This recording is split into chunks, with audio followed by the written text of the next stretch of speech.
Hello there, everybody, and welcome to Roll with Advantage. Welcome to this afternoon, this evening's, this morning's session of the Isles of Iverion, Book 6, Chapter 10. Gemma, what session number is it? 75. Hey, we've been here for a minute. That's awesome. 75 sessions. Well, 74 total. 75 coming at you right now. Very excited for tonight's session. Thank you to Felicity and Ryan for being so wonderful and joining me. So I'm not on an island here. That's awesome. I love that. No offense to those that are not. Your light up portraits are wonderful. Wonderfully beautiful. But yeah, so that is that. I'm trying to think if there's anything that is important to say. I don't think so. Let's go ahead and roll the intro and dive in.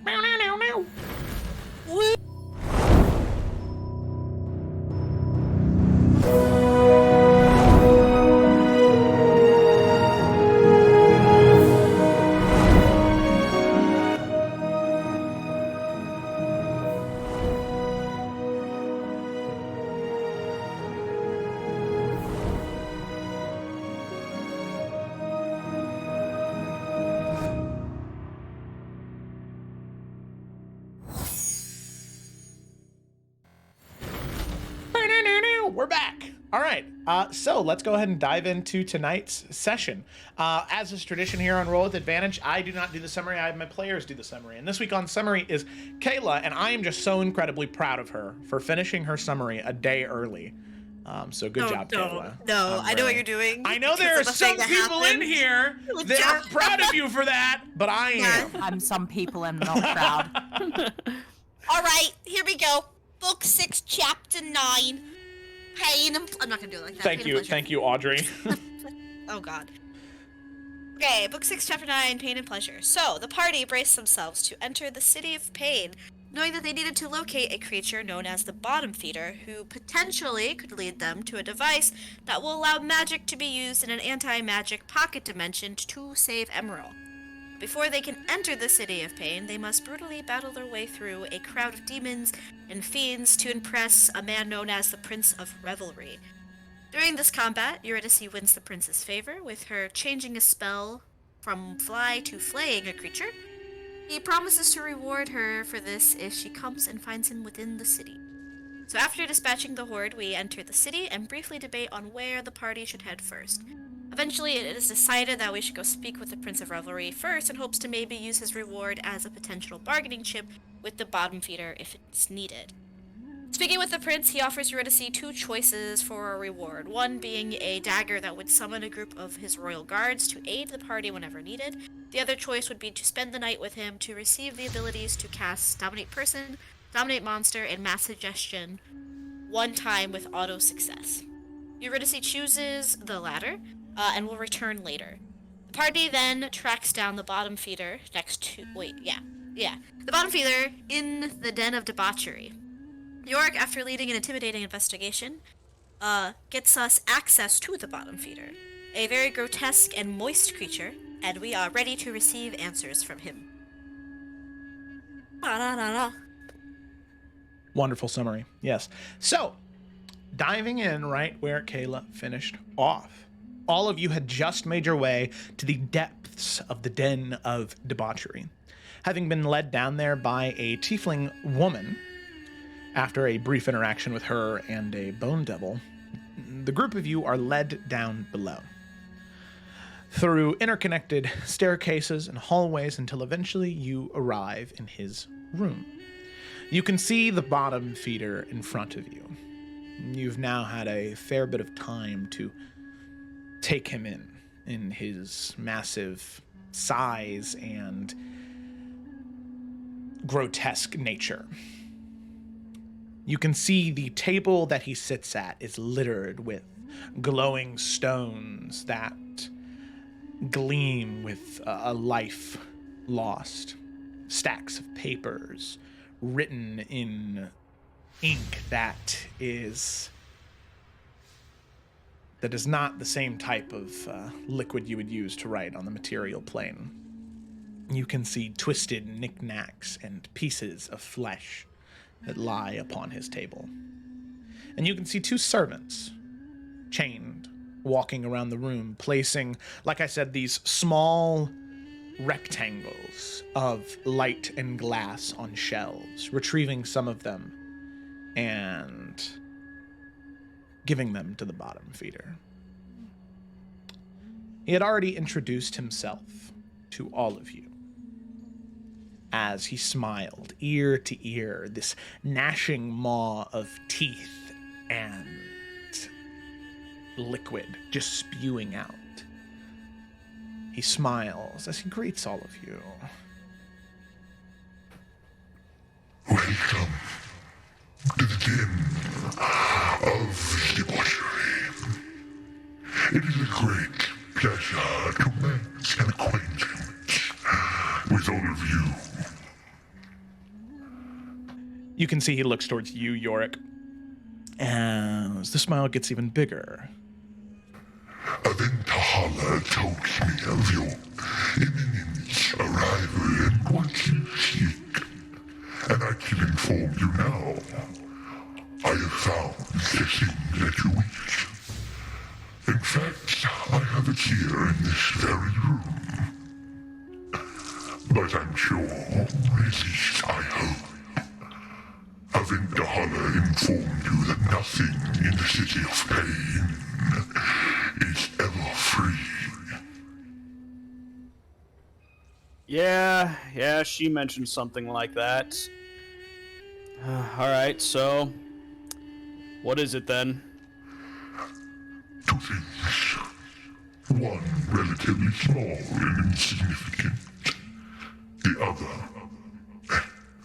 I'm sure it will be much harder for you, but considering how badly you need this, I'm sure it will not be an issue for adventurers as talented as the likes of you. Thing number one, Alright. something very simple for all of you. Not only do I deal in magical artifacts and information, I am a lender of sorts. There are people that come to me that are unhappy with their lives, with their physical form, and I relieve them of these stresses and pains. And in return, they pay me. They pay me day in and day out. They know when the money is due and where to pay it. But sadly, there is two traveling together, who have not paid their dues, and do not worry about the morality of the situation. It is an incubi and a succubi, two individuals, in fact, who have killed many humanoids. Do not feel pity for them, regardless of how bad they may want you to. What I need from them is an item each. From the succubi, she purchased a heart from me to replace her own. I would like that back. She can keep the rest of her physical form. I have no use for it. I need a heart. And for the incubi, well, I need his right eye. When you find him, you will see what I mean. It is an eye of solid gold. It helps him see things that are unnatural. Something very useful in this place. That is what I wish first, provided you are able to accomplish that. Return to me with the heart and the eye, and I will ask you for your second payment. But no need to get ahead of ourselves, right? Yeah, I suppose not. You know where these two are, generally? Of course, my associate here, Kai, can take you where you need to go, set you on the path, and, well, hopefully one of you is a tracker or a hunter, or else this job might be a little more difficult. But I suppose that won't be an issue for you. Servant of the wild hunt, right?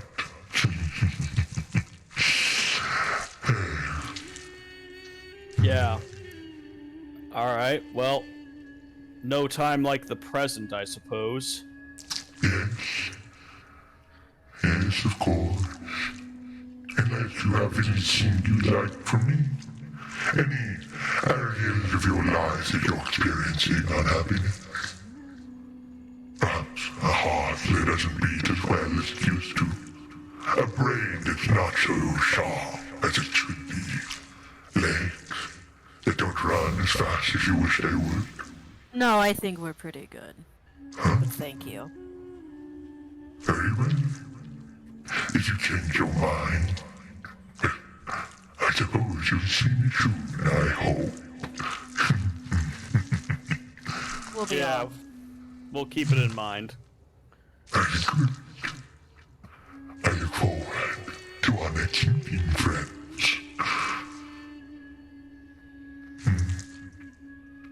Alright. And he'll just kind of sit there and smile at all of you, just this big, toothy grin. Each one of you lingering for a moment that's just a little too long, until all of you eventually decide to leave.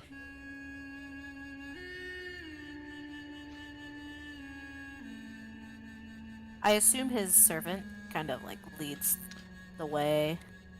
Yeah, and this is the yellow tiefling from last session, Kai. Gotcha. Okay. Yeah.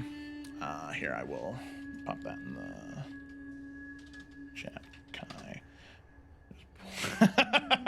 A lot. You can see that they just, with every like S word, it just kind of splatters onto the desk.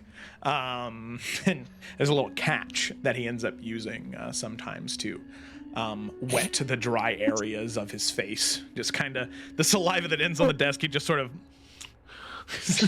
scoops it up and applies it like moisturizer. No. Okay. We're gonna follow this guy. You had to ask, didn't you? You had to ask. I didn't think I'd get it on. Hey, I've always got answers.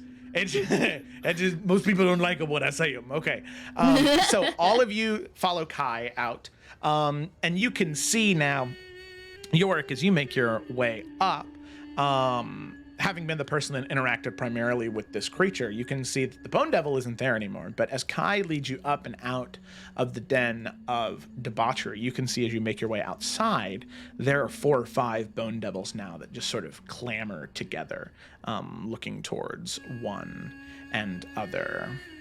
And you can see they look at you, Yorick. They don't say anything. But the one that you recognize just sort of looks at you, its eyes narrow, and you can see the frills on its back, those spines on its back, they kind of frill up a bit, and then recoil back down as all of you begin to walk away following Kai. I don't know if there's anything you want to do, but it's something of note. I think Yorick will just give a small smile and then just turn his head away and keep walking. Ooh, yeah. Oh, that's tough for that guy. Okay. All right. So, as all of you get maybe a couple minutes away from the den of debauchery, you are now inside the streets of the city of pain. And the streets of the city, you can see that there are small bits and pieces of embers that just sort of fall and coast everywhere. It's just as though the entire city is just kind of smoldering. There's no fire burning anywhere that you can see aside from this large haze of red in the distance. And there is this just smoke that is in this deeper part of the city that all of you walk through. For what it's worth, you can see quite marvelously constructed buildings that are just kind of they're just corrupted with this evil twist to them. Streaks of blood, smears of sinew connecting some of the house, like you would normally see like banners connecting. Instead, it's just these bloody rags of skin from one to the other. It is quite grotesque as you move throughout the City of Pain's streets. Do we really need this item? Like, does anyone want to just go? Do we really need this thing? Want to take our chances? mean, no? Alright, we're Not down. this magic place is pretty sweet. Fine. Okay. I don't know if we could give it all. Keep going. So, I just didn't know how much we really liked Emerald, but okay. We're just lazy. I don't know this guy, so... why you guys keep calling him Emerald? His name's Solvis. What the hell? Yeah, his name's Solvis. Okay. So eventually, after 5-10 minutes away from the Den of Debauchery, you can see Kai. She stops, and they sort of turn to you and say, well, as far as I am aware, my last knowledge of the two individuals you're looking for, if you keep heading west that way, you should eventually run into their tracks, whether you find people that know about them or, well, these items in particular, the heart that's in the chest of the succubi.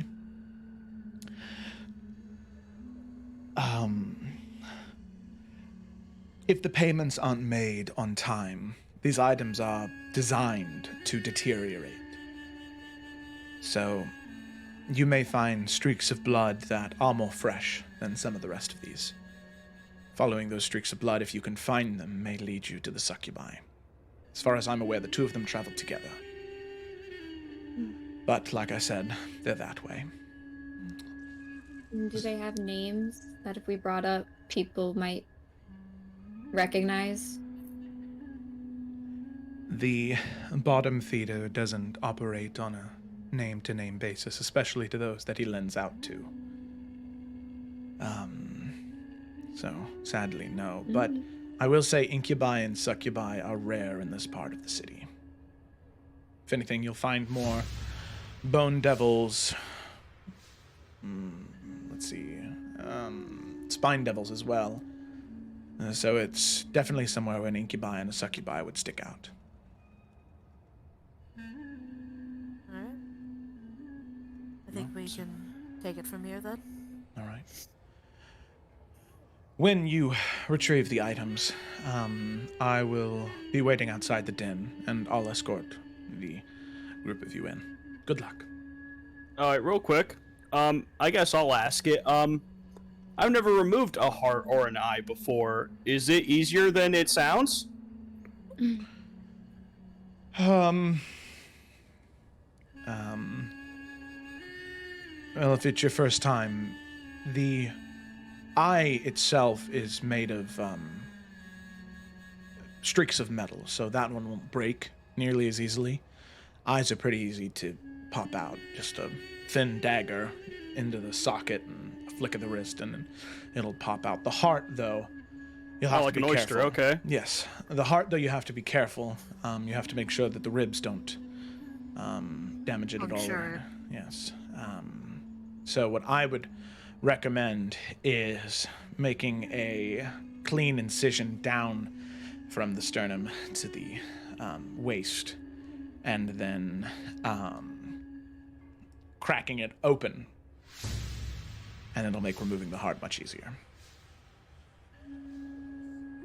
Alright, Lila, did you follow all that? I don't know much about bones.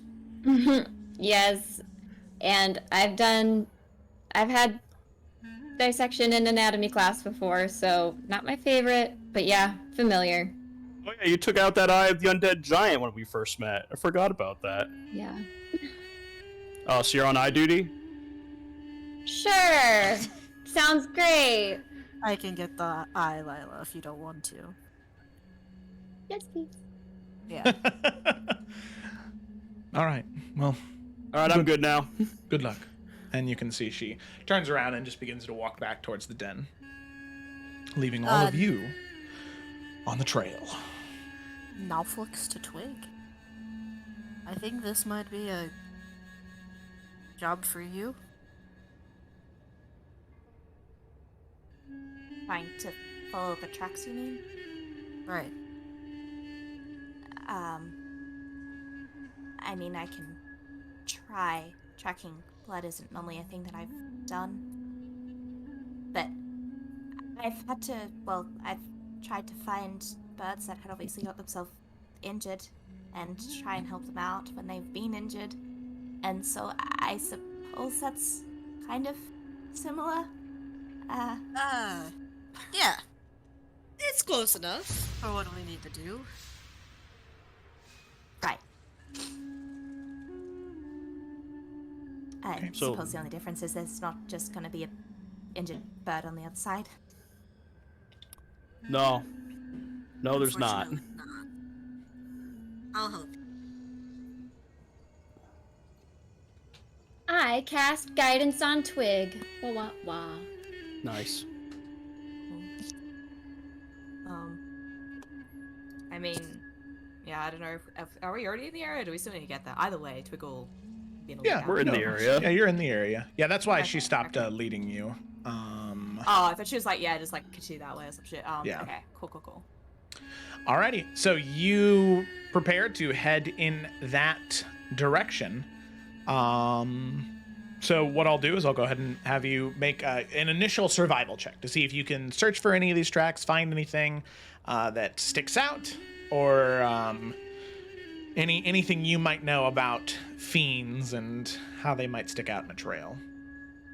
Let me just put my dice out. What can I do? Right at the bottom. Okay, that is a 19 plus a d4. Where's my d4? Oh no. Where is my d4? Holy shit, I think I've lost it. No. It's the pointy one. Yeah, no, that's why I'm confused by I can't see it. What did I say? 19 plus... 19. Oh, it's blind. What? I don't know what that roll joke is, it's just to you. Oh. No. Well, you rolled 2d4 Yarn winder. Oh, really? Is it? on accident. Yeah. That's awkward. So the first Please one was a confess 3, this. though. So 22. Okay, Yeah. take that. Alrighty. So, luckily for you, Twig, pretty easily, as you're heading in that west direction that she told you to begin searching in, you can see there, like I said, there are a lot of devils in this area. And succubi and incubi, they are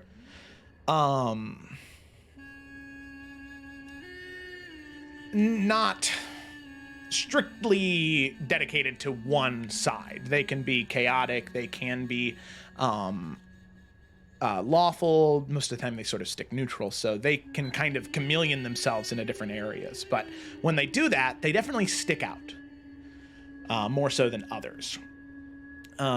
Thanks to your training with your Kingdoms and Castles card and the different lore associated with some of those characters, you do know a fair bit about succubi in particular because of their connection to Morganax, from the Wardens of Afera, and her connection to the Queen of the Succubi, Malcanthit. So using the knowledge that you know from those heroes and their experiences, you know that something that's routinely associated with them is a very pleasant, overwhelmingly pleasant smell. So one of the things that you do initially to sort of forge your path is you sort of tune down some of your other senses and you try and focus on the smells, because most of this city smells particularly awful, sort of like burnt and smoldering flesh. It's grotesque and disgusting. But every once in a while, you were getting these hits of like lavender and persimmon, these very light and sweet smells. So you follow that initially until eventually you come across these bright red, incredibly fresh streaks of blood decorating some of the different alleyways. So you found their trail. You know where they're at, and you know generally where they're headed, but there are so many streaks of blood, it seems as though they were ready for something like this. So you have a really good idea of what area of this part of the city they're in, but I'm going to have you make one more survival check to see if you can really pinpoint their location, or if you maybe have to fan out from here to search for them. So one more survival check. I mean, oh, that's better. That is a... What's my modifier? There we go. 27. 27. Okay. I rolled a 19. Oh, okay. 27. Twig, as you are sort of peeking around different corners, following the trails, you can see that there is a difference between these fresh, bright red streaks and the ones that have been around for even 10, 15 minutes. And the ones that are very, very fresh, there are these sort of like specks of gold almost in them. And as you are sort of looking around, you're able to follow those bright red streaks with the small flecks of gold. And eventually you stumble across this half broken down building. You can see that it's a 2-story building. The doors on both sides of the building are completely boarded up, but there are 2 windows on the top floor that are about 10 feet up in the air. And you can see that one of those windows is busted with what looks to be these dark red drapes covering it up. The other one seems to be boarded. So you see one broken window, drapes covering it up. But there is no way in aside from up above. So. I mean, getting an idea that they're probably boarded themselves or, at least are hiding in this place. I feel like, especially if they're expecting a fight, probably maybe having a bit of stealth wouldn't be a bad idea. Especially when we're going to climb through a window, I guess. And so Twig will cast Pass Without Trace on the party. Okay. But we also have 2 flyers, so. Is that a very tall building? Yeah, the windows are about 10 feet up in the air. Oh, I mean, it's not terrible. Lift people up. Nalfian could easily scale it, and like help people up. He could be the first because he's pretty quiet. And I get Yorick, to lift and Nalfian to pull, or vice versa. If we want to try to sneak into this building that way. I'm down. Yeah? Or how does everyone feel? Yeah. Sounds good to me. I'm casting Cure Wounds on Yorick. I was just gonna type in the chat, but Oh, tanks. yeah. While Lila's doing that, Nalfian is going quietly as he can. Also, I would like to say Nalfian's eyes have not switched back over. Is he able to kind of see, pick up any heat sense coming from within? Can I get a body count, or is the walls too thick? Yeah, the walls are solid stone. And any of the windows and doors are boarded up, yeah. So if you were to get inside, then you'd be looking through wood, and if they're down below, you might be able to see them, but you'd have to get inside first. No worries. He's gonna go ahead and try scaling up the building. Yorick will do the boost, chuck him up. Okay. Oh yeah. Boost them, okay. So go ahead and make an, I'll say acrobatics check with advantage since Yorick is boosting you up, and I'll also have you make a stealth check. Because getting up there is one thing. First. Yeah, acrobatics with advantage and then stealth. Okay, 26 Do on the the acrobatics. Do the superhero landing. Alright, +9 on stealth as well. So. Quiet superhero landing. And then 21 on stealth. Okay, so yeah, you... Oh, and then +10 to stealth also? Oh, yeah. Yeah, from the Pass Without Trace, yeah. Whoop! Yeah. Nalfian, Yorick actually, when he lifts you up and the springiness to your legs, you actually end up on top of the roof, and you're hanging off of the roof, and you just kind of swing back and then swing in, and as you swing in feet first, you kind of tuck and then roll yourself forward in this incredibly silent, dishonored roll. Oh, yeah? As you sort of land there, and you're it was almost a hero landing, 3-point hero landing, where you're kind of it's you're on all fours, as you finished out the roll. And as you're sort of stay crouched as well. Oh yes, okay. So right now it's a line with a dot for Skyrim rules. You're undetected. And as you begin scanning around in the room, you can see down the stairs and behind you by about 5 feet. So 5 feet behind Nalfian, right now. On the bottom floor, you can see 2 heat signatures, bright white. You can tell that these are definitely infernal creatures beneath here. Yeah, Nalfian is just gonna kind of popping up, just hold up 2 fingers and showcase that there are 2 bodies that he can see so far. Yeah. And then kind of lean off the side and help start pulling people up. Yeah. There's also a front and a back door. Granted, they're both boarded up, but they are there. Alright, who's next? Down the door. Who's next? I'll go. All right. Alright, boost Lila. All right, Lila, Grab Lila. well, no, with both of them there, no check needed. Go ahead and make a stealth check, though, as you are making your way up top. I'll say since Nalfian's helping you and Yorick's helping you, I'll say stealth with advantage. And you just Whew. +10. Whoa, and plus 10. Ooh. Oh, much better, much better, much better. Now that's a 32. Yeah, 32, Plus okay. 10. Ooh. So better you than Nalfian even. very quietly lifted up. Barely. Lila, you are in there now. You can't see them because you don't have the heat vision, but Lila, actually, with your passive perception now being in the house, Lila, you could actually start to hear a conversation.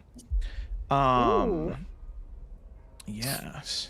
I would like to try and listen more. So no need to try. Luckily, that's just something you're able to succeed at since your passive perception is so high. You can hear the 2 of them whispering to each other beneath the floorboards. And you can hear the conversation going something very similar to this. What are we going to do? There has to be something we can do. I know I asked for it, but I will. I can rip the eye out and leave it here, and then it'll get it back somehow. No, if you rip out the eye, then you won't be able to see. If you rip out that eye, then I don't know how we'll get out of here. And I don't want to give up this heart.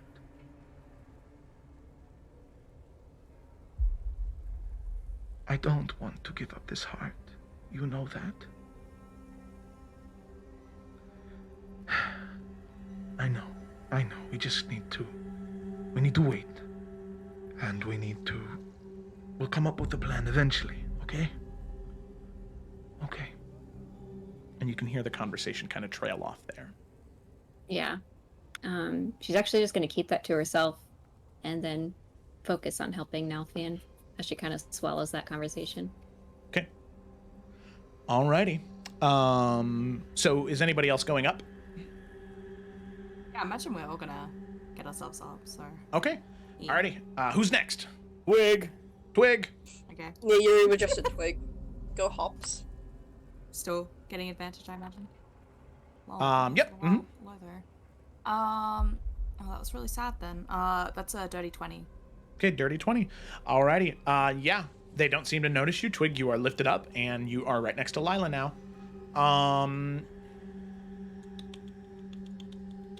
Let me double check something here real quick. Twig, I would say you caught the tail end of that conversation, specifically just, we'll think more on it, and we'll try and come up with another plan. You don't hear that first part, because you were lifted up after Lila. Yeah. All right, then that leaves Eurydice. Eurydice, go ahead and make a stealth check with advantage. I'm not at all worried. It's like I can roll. I definitely can roll. It's possible. Advantage and +10. Is it plus 10? Mm-hmm. Okay, then that's 28. All right, 28, yep. Wait, it's 30. My bad. 30, all right, even better. Eurydice, you are hoisted up, and you are set right on top, right next to Lila, Twig, and Nalfian. So with that, do you want Zevran to stay outside near the doors, or do you want him to go up with you? Oh, no. I feel like we don't just leave him on his own. Yeah, that's a bad idea to leave them alone. Because I don't think we need to worry about them running necessarily, because the thing's boarded. So Correct. either they're going to have to go through that, or they're going to have, I guess, magic to go through that. But we also have magic to go through things, so I'm not worried about them running. So I think if we all just go. I will have, actually, Yorick. Now that you're thinking about it, you're sort of looking at Zevran, sort of thinking about the situation. Let me check something here real quick. I want to see if you're... Okay. Here's what I'm gonna have you do, Yorick. I'm gonna have you make a history check with advantage, because Okay. Aventa Hollow would have talked to you about different fiends, especially when you were sent out to the demon wastes at that one point in time during your training. Okay. There would have been some research, so we'll kind of see. Shit. Okay. Oh, but hey, 20. Okay, dirty 20. All right. Good. You do know that succubi, some of them, not all of them, but some of them have the ability to fade in and out of the material plane into the ethereal plane. Ooh. Some of them. This is Okay. not something that is standard for all, but it's more common in succubi than it is incubi. Succubi sometimes have the ability to fade in and out to the ethereal plane. And incubi are more, typically their ability to shape change is more powerful. But that's for those two specifically. And it's not a guarantee, but it's something that is possible. Is that something that Zevran's arcane stasis would be able to stop? If he saw it happen? You know what? I'll say yeah, because it's not counterspell, it's something different. I'll say that it has the ability to sort of stop arcane manifestations like that. Okay, cool. Mentions that to Zevran real quick to keep an eye out for that shit. Okay, all right, I'll keep an eye out. All right. So then kind of like, did we just, so like, are we sending Zevran up? Is that the plan? I think so. Yeah. Unless we think Well, we want him inside with us to stop that if something happens, you know? Makes sense, Yeah. All right, so he's gonna make a stealth check. Ryan, I'll go ahead and have you make that. Oh wait, you actually don't With have access. advantage? Yeah, Oh, I with don't? advantage. Well, do you? Do you have his I character sheet pulled up? should. Okay, cool. Yeah. Okay, so then yep, go ahead You and make. think I pulled out arcane stasis from memory? Too much credit, Joe. That's a good point. All right, go ahead and make a stealth check then. Plus 10. With advantage. Alrighty. What is that? 29? Yep, 29. Easy peasy. He uses a little bit of magical mumbo jumbo to kind of help him float a little bit as he lands. Okay. Nice. Alrighty. Mumbo jumbo. So now, Crap. just something, you know, a cantrip kinda. All right, Yorick. Yeah, Yorick's looking up at everyone's like fucking 30 plus stealth checks, looks down at his plate armor, glances to the front door, glances up, Could kick down the door. and I Nalfin gives him a thumbs up. What? like Wait. now? Time out hands. Hold on. This can only go well. No? Sorry, Gemma, you go first. Are we wanting to burst down that door? I mean, it's like a pincer attack. Okay, York- but York's the only one on that side of the pincer. Yeah, he's a tough bastard. He's a big guy. He's broad. Nalfin only saw 2 people in there thus far, Correct. but that doesn't mean anything. I mean, could also put- like, oh, sorry, go on. Well, I was gonna say, I mean, knowing us, we're probably gonna try to talk to these people first. We could send Zevran back down just so he's not alone. Yeah, because I'm just like, if Yorick's going through that door, then I think that removes the option to talk to them, and it also removes any kind of, like, surprise attack that we'd have.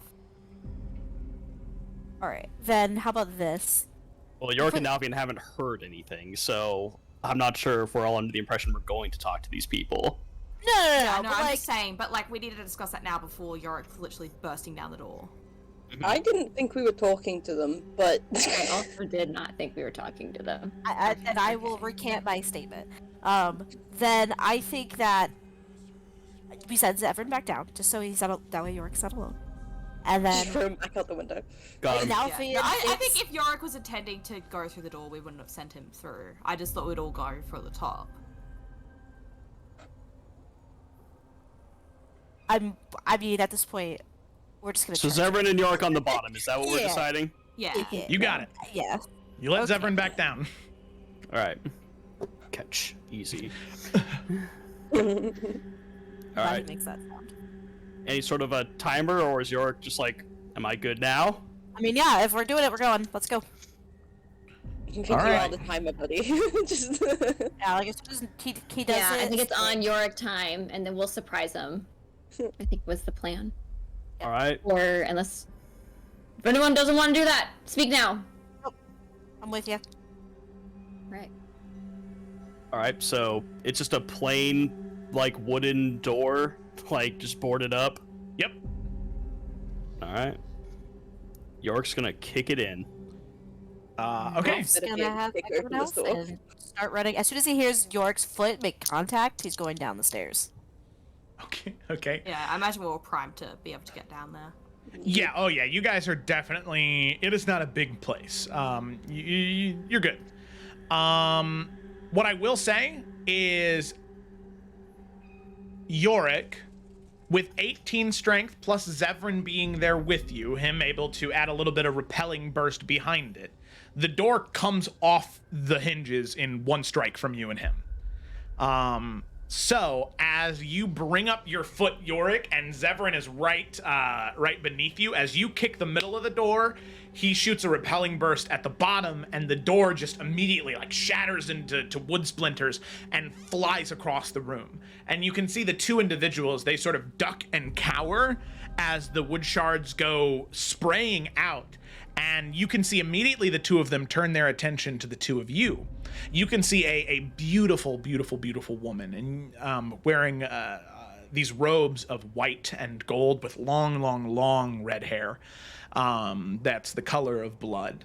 And you can see she has these deep red eyes and this beautiful, intoxicating smile. And you can see on the low-cut dress she's wearing, there is this scar that is right around where her heart would be. Very fresh. These stitching still present. And you can see a man standing next to her, tall, also wonderfully beautiful, just sort of awe-inspiring to look at. You can see these short, golden hair, very like Grecian in terms of like the beauty standard. And you can see that he also wears these robes of white and gold, except he has one golden eye and then an eye patch over the other of black leather. And you can see the eye begin to glow and illuminate this sort of like bright white color looking towards you. And you can see the woman, she pulls out what looks to be this long, thin blade pointing it towards you. As the rest of you descend down from behind, moving down the staircase or jumping off the railing behind them, you can see the two. They look behind and they look to Yorick and Zevran and they look at the rest of you. And Yorick, since you were the first person to kick the door down, I'm going to have you make a intimidation check with advantage. Yay. Oh, well, no need. 37. Oh my god. Okie dokie. So, with that, you can see the two of them, they sort of look back and forth at each other. And they just... Oh, what just happened? Oh, it just now played the natural 20 noise for me. That was weird. Okay. Oh, weird. You can see the two of them look towards each other. You can see the golden energy of the eye begin to fade, and the rapier just kind of drop. As the two of them sort of shoulder to shoulder, they end up trading glances between both groups coming from in front of them and behind them. And they don't say anything initially until you can see the incubi, the incubus, he exhales and says, "So then, The bottom feeder finally sends his soldiers to collect, is that it? Well, not really his soldiers, but that is why we're here, yeah. Mercenaries, then. Sorry it had to be us. But sounds like you knew someone was coming. You can see the two of them sort of make eye contact for a moment. And you can see he whispers something towards her, and Lila and Twig, you would hear this with your passive perception. He whispers to her, "Run," and she just shakes her head and mouths, "It's over. I love you."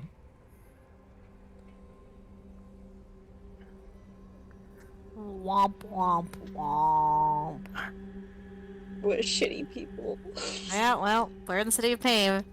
Well, We gotta save thousands. Sometimes sacrifices. You can't afford. Ooh. Yeah, okay, so kind of backing up, Yorick. Now Fian's also gonna step forward and say, really didn't want it to be us, but we're here, so we might as well just get this over with then. Lay your weapons down, please. You can see the woman had already dropped her rapier, but the man, he takes a pair of small daggers and throws them on the ground from behind him. And you can see the man, he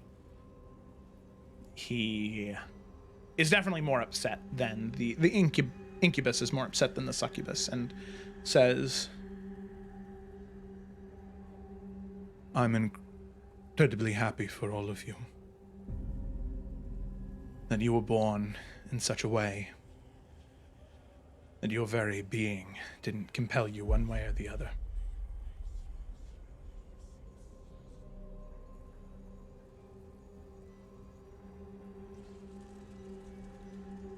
I want you to know the reason Nim got that heart.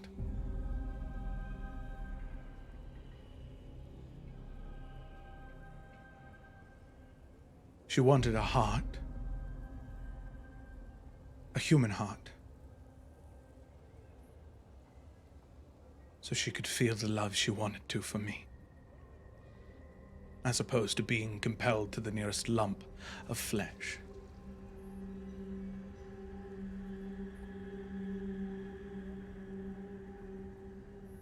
I was blind for much of my life, and I wanted an eye that could protect us when we ran. So take it, the heart and the eye. But I want you to know, all we wanted was a life that people like you take for granted. I understand what you're trying to do, but you have no idea who you're talking to. Please. Kind of gestures over to her. Say your goodbyes. We will honor you with that. You've deserved as much. You can see the two of them look to each other, and they share a moment together.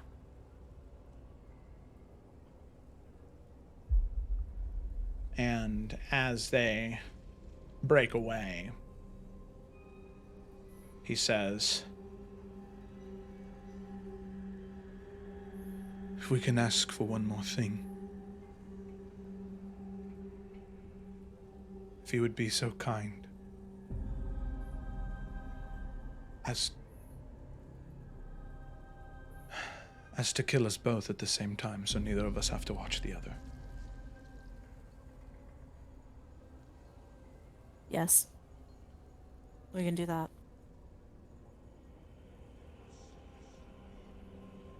You can see the two of them gripping onto each other's hands. And they wait.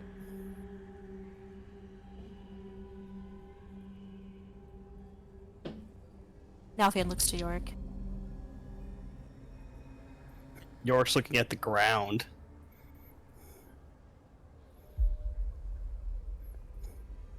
Nalfian takes a really deep sigh, kind of looks over at Lila in a very approving way, as she kind of leads Twig away a bit. And Nalfian is going to take his dagger, and he is going to walk over to both of them. He's just going to kind of lean down and squat by them. I want you to know that what we are doing is not something we take any pleasure in. This place isn't who we are. And this action doesn't define what we are either. We have to do this because we have to save hundreds and thousands of lives. I take no joy in this. You're not Yuri dying. is gonna come and walk up next to Nalfian and put her hand on his shoulder and take Lucky as the dagger and just kind of squat next to him and let him finish talking. But clear what she's gonna help him do.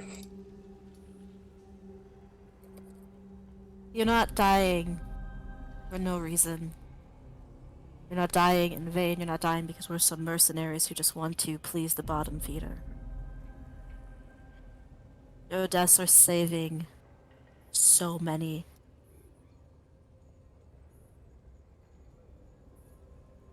And you will be honored for that.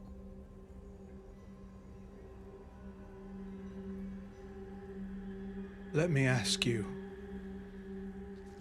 if you were just given a new lease on life, everything you hoped and wished your life could be was finally in reach, and someone gave that exact same speech to you, would it make you feel better? No. It wouldn't.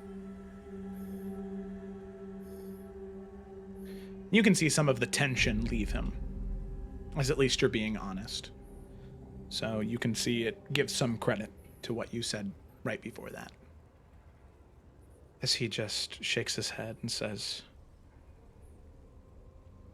Then please, just get it over with.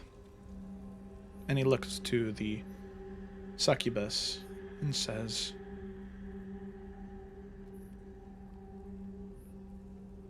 I love you, Nim. And I would have loved the life we could have had together. she looks to him.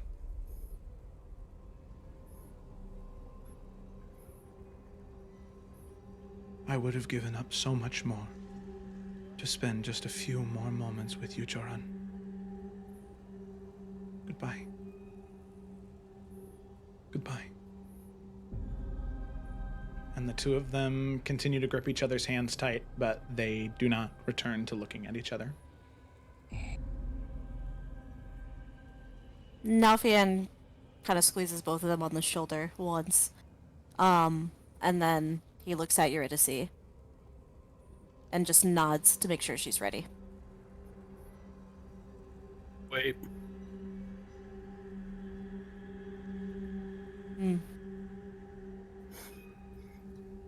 This isn't who we are. And I know why we're here, but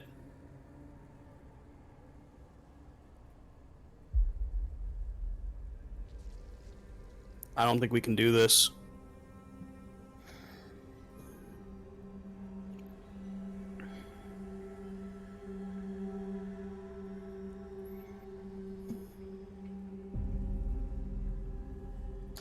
Nalfian looks to Yorick and waits for him to come up with another solution. Like, he's not trying to be like, No. say what? He's just looking at him, waiting, because he takes no pleasure in doing what he's doing right now. He looks very agitated.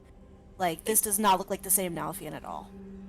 I agree with you, Yorick, but I've been sitting here the entire time Nalfian's been speaking, trying to find something else that we could do, and I can't think of anything. We can leave. The whole city. We can just go.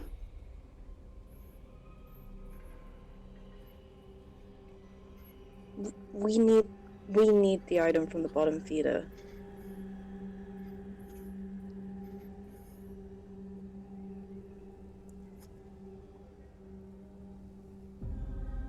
What's the point of saving the world if this is what we have to become?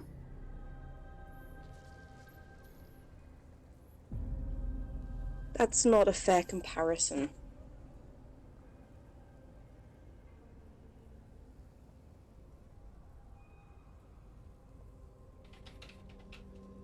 We're not becoming anything. This isn't something we enjoy doing, but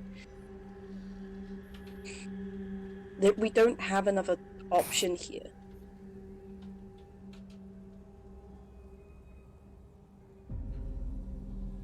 This is a choice. And if we convince ourselves it's not, that's a choice too.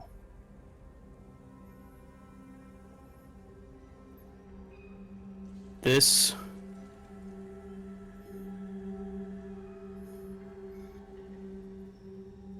I was always destined to become something terrible, you know? But while I was alive, I didn't want to go faster down that path. I don't want to do something like this.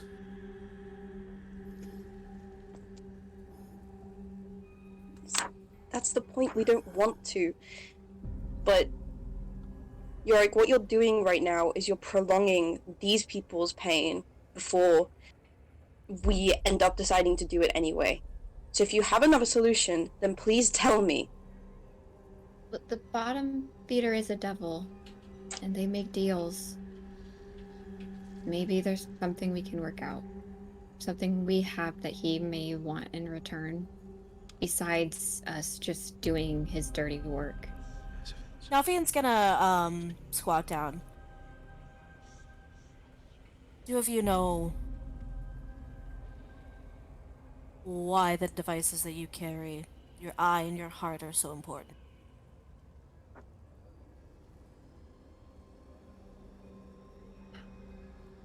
You can see Joran, he's sort of gritting his teeth and his jaw is locked. Relax.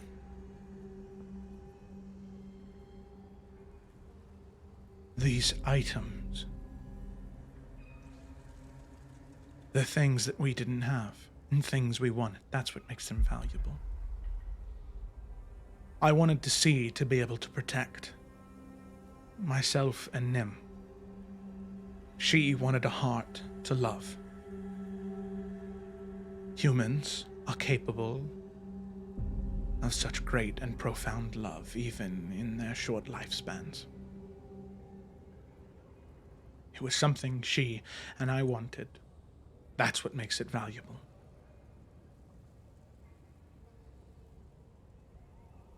If we were to give you that opportunity to live the life that you said that you wanted, that you claimed that you would give up anything for, would you? Would you actually make the change necessary to do that?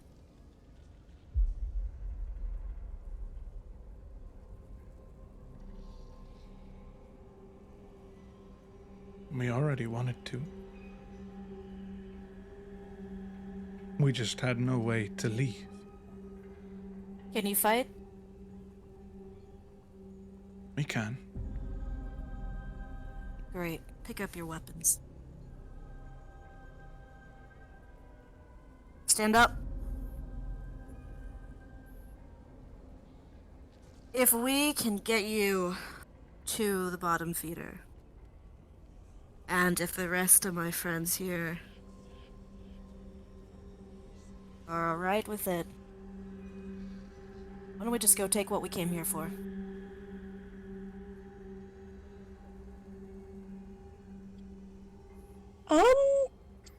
Right. So what Lila said about the bottom of him being a devil,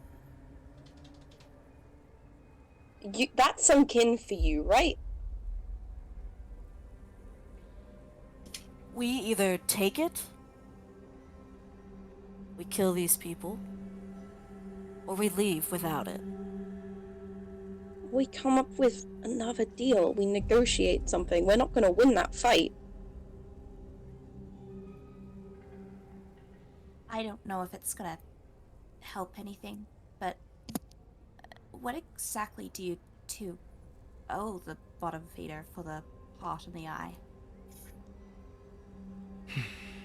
It's a really good question, actually. Glad someone thought of that. Nah, don't know why we didn't ask that in the first place. Yeah. It's like 2 silver. What?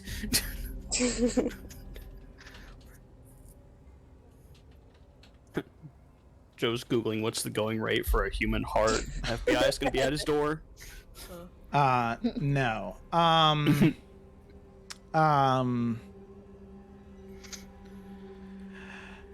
You can see the two of them, they sort of look to each other and they respond.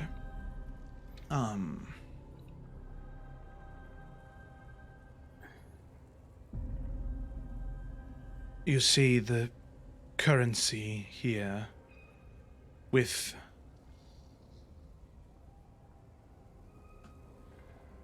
the currency here is for the most part done in souls. It's a limited currency and it only changes when there's an influx from the Blood War or the Demon Waste. But that currency is easy enough for myself or for Nim to obtain.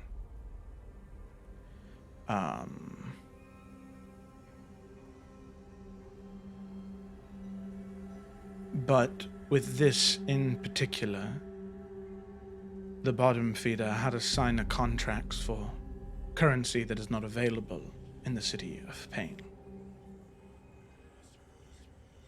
Price of gold.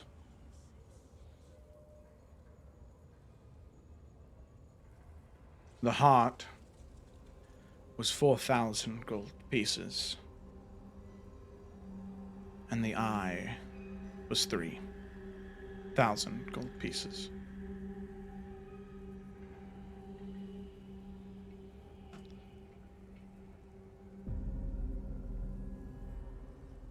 I mean, the bottom feeder doesn't care about you, evidently. Doesn't even know your names, apparently. I think he just cares for the assets, right? And so, if it is gold then that he is owed, surely if we pay off the debt for you, it would... well, then it would square off anything there. He wouldn't have anything that you owe him, and you'd also be able to, I guess, continue with your lives, right?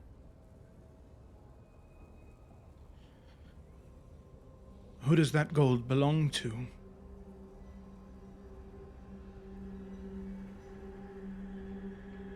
Well, us. Us. Yeah, I mean, Yuri's like rooting through the money that she has. I think I could cover the heart by itself. I mean, we could put funds together. We could probably cover all of it.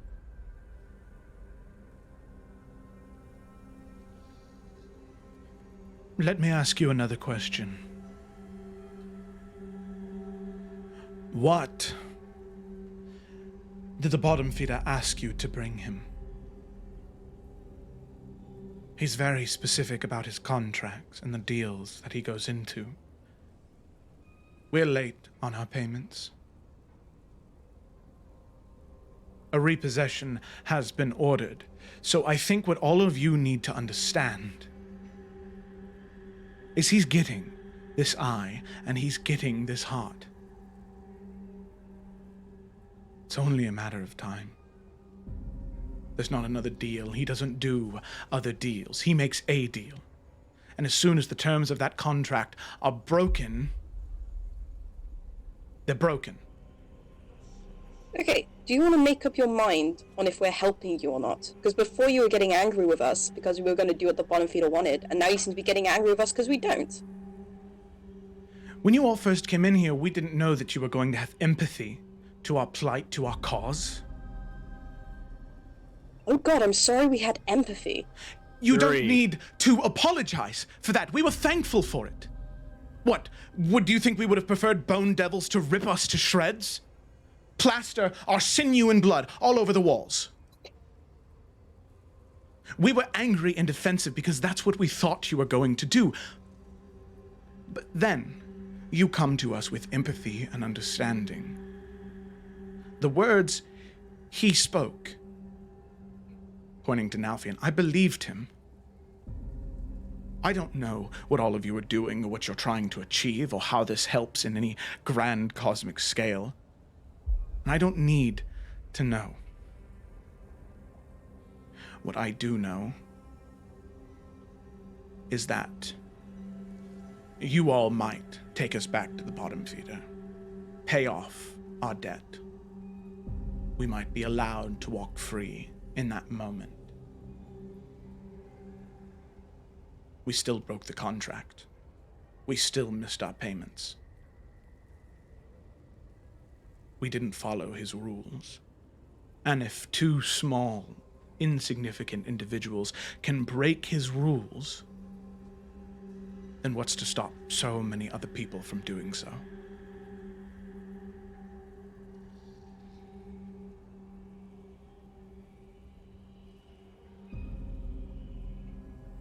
I understand what you're trying to do. It's the one weakness of having a humanoid heart, I suppose.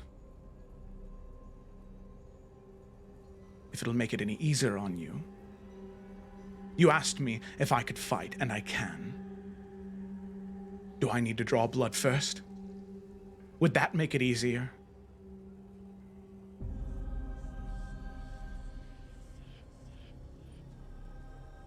No, you've made your point.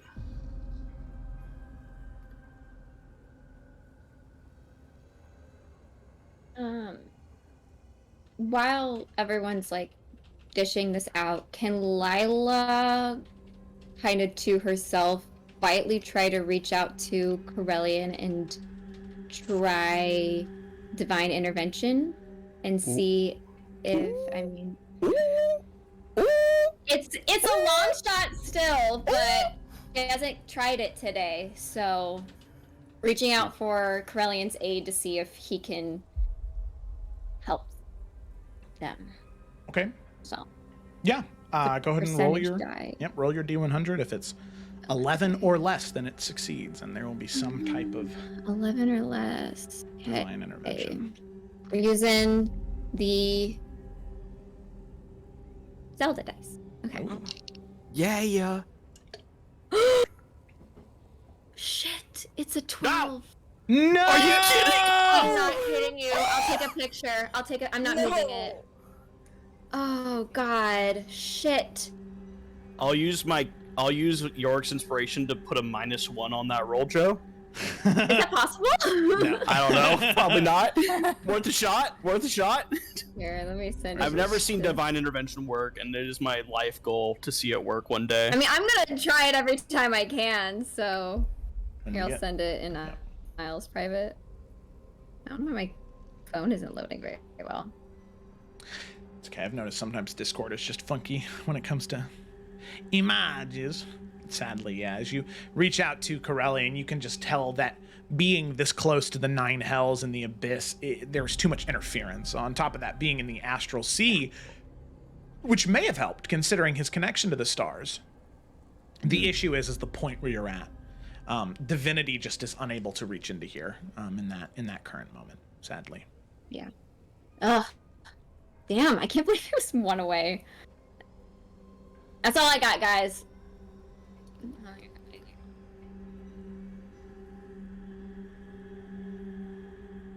Look, why don't y'all just go? I can take care of this. Just give me a few minutes.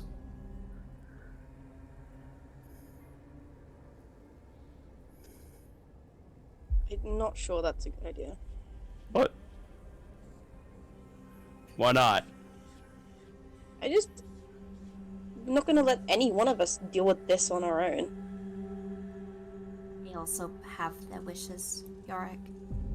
And although I don't doubt you, I don't think you can deal with the two of them at the same time. You'd be surprised. Just please. Get it Yuri looks over at with. Nell.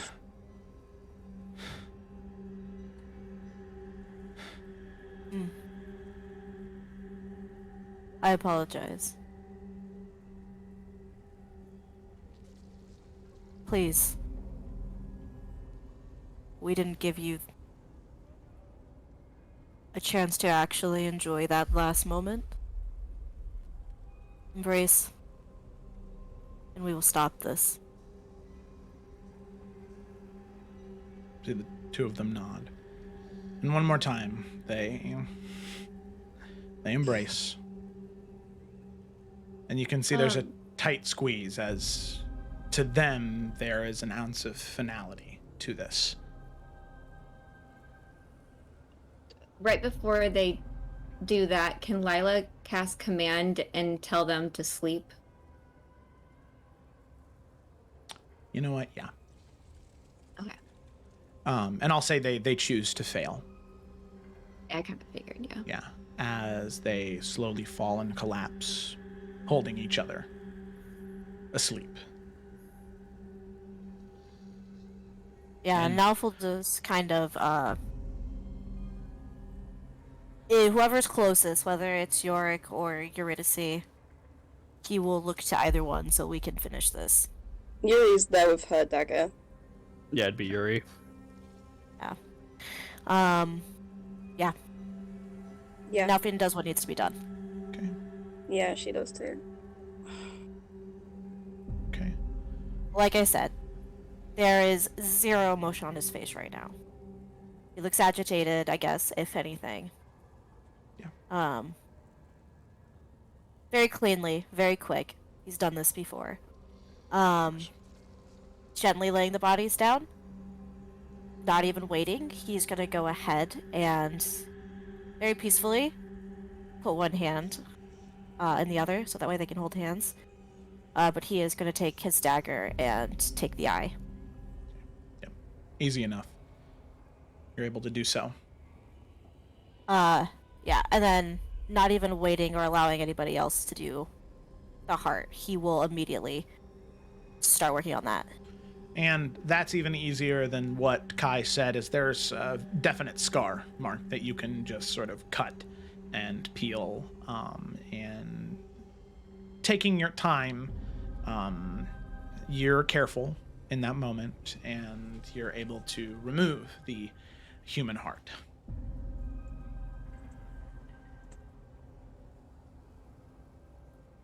He is going to just kind of make it look nice, so it doesn't look like we just kind of came in here and robbed the place.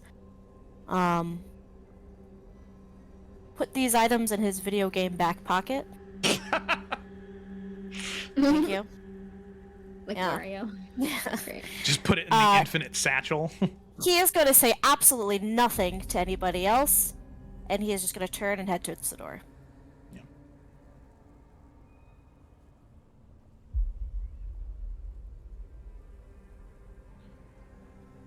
Okay.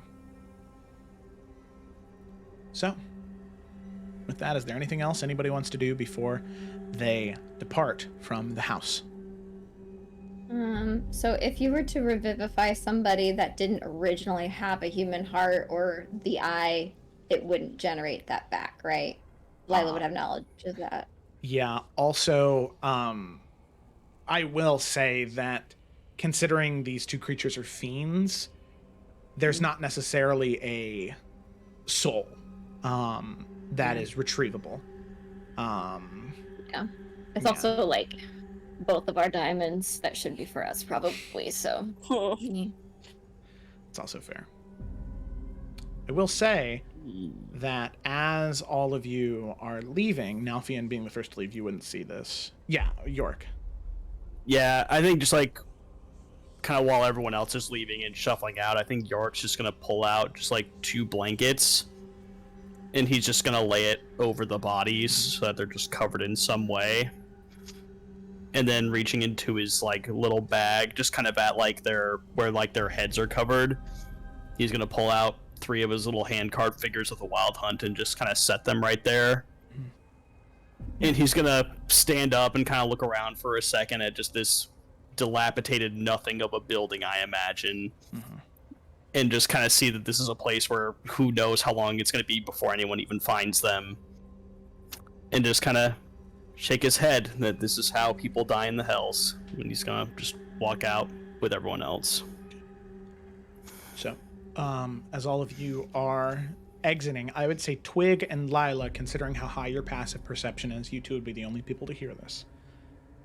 As you're exiting, and you get a few steps away, the two of you can hear what sounds like the same noise that when you hit a log that's been in a fireplace for a really long time and it kind of breaks and all that ash sort of falls to the bottom. That noise you can hear, and then very clearly afterwards you hear 2 ting, ting, like 2 coins falling to the ground. It's up to the two of you if you want to investigate, but you're the only two that hear it.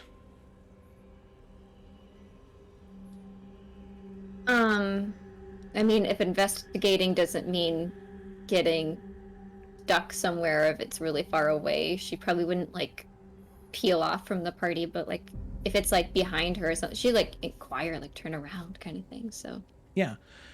Twig, what about you? Yeah, she wouldn't want to leave from the party, but she would look towards where the noise was, and I feel like I already know what it is. Yeah, so the two of you, we'll just say for convenience sake, the two of you are at the back of the group. And as you turn around, looking back through the doorway, you can see that the blankets that Yorick had laid down are no longer covering the bodies. There's no physical form there anymore. Instead, you can see the blanket sitting on top of what look to be 2 circular imprints that are about the size of a human palm. Fairly large items that look like coins.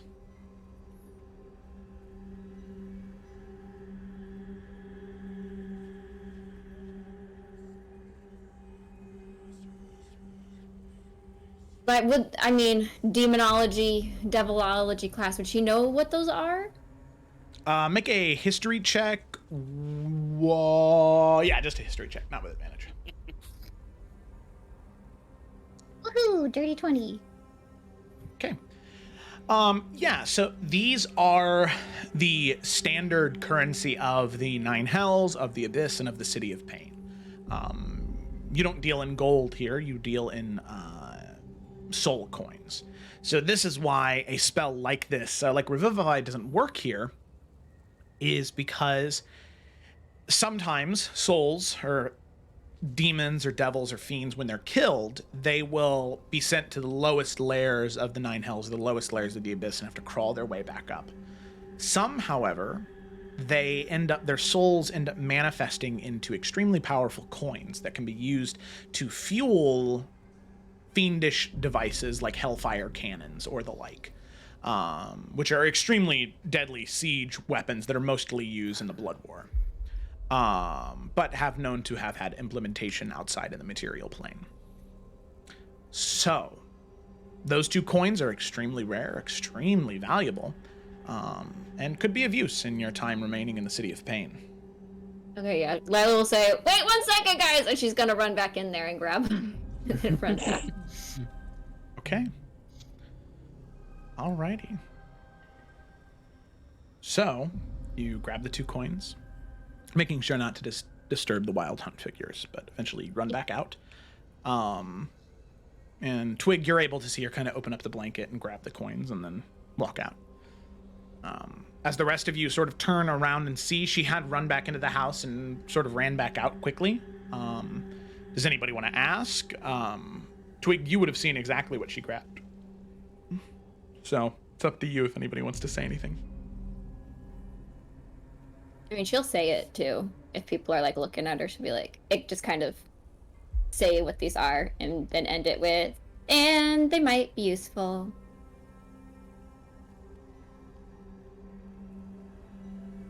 Well, better keep them together. Yeah.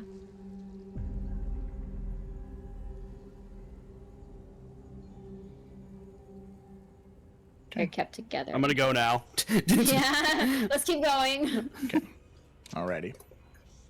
So the group of you leave this area of the city, and then eventually you make your way back to the den of debauchery.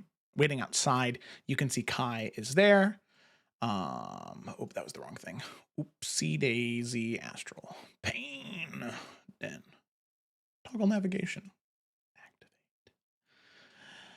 You all enter with Kai. She sees you return. She sees the solemn look to all of you as you enter and chooses to not comment on it. So Kai's a real bro. I like Kai. Find a better employer. Yeah. Oh, they're searching. They're just putting applications out, but nothing's biting. Okay. Oh, yeah, it's like that right now. Exactly. Hard to find a good job.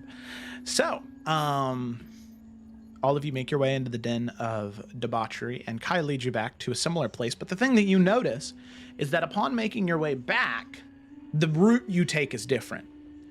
It's a different set of stairs. It's a different intersection of hallways. It's a different collection of doors that you need to enter and exit through.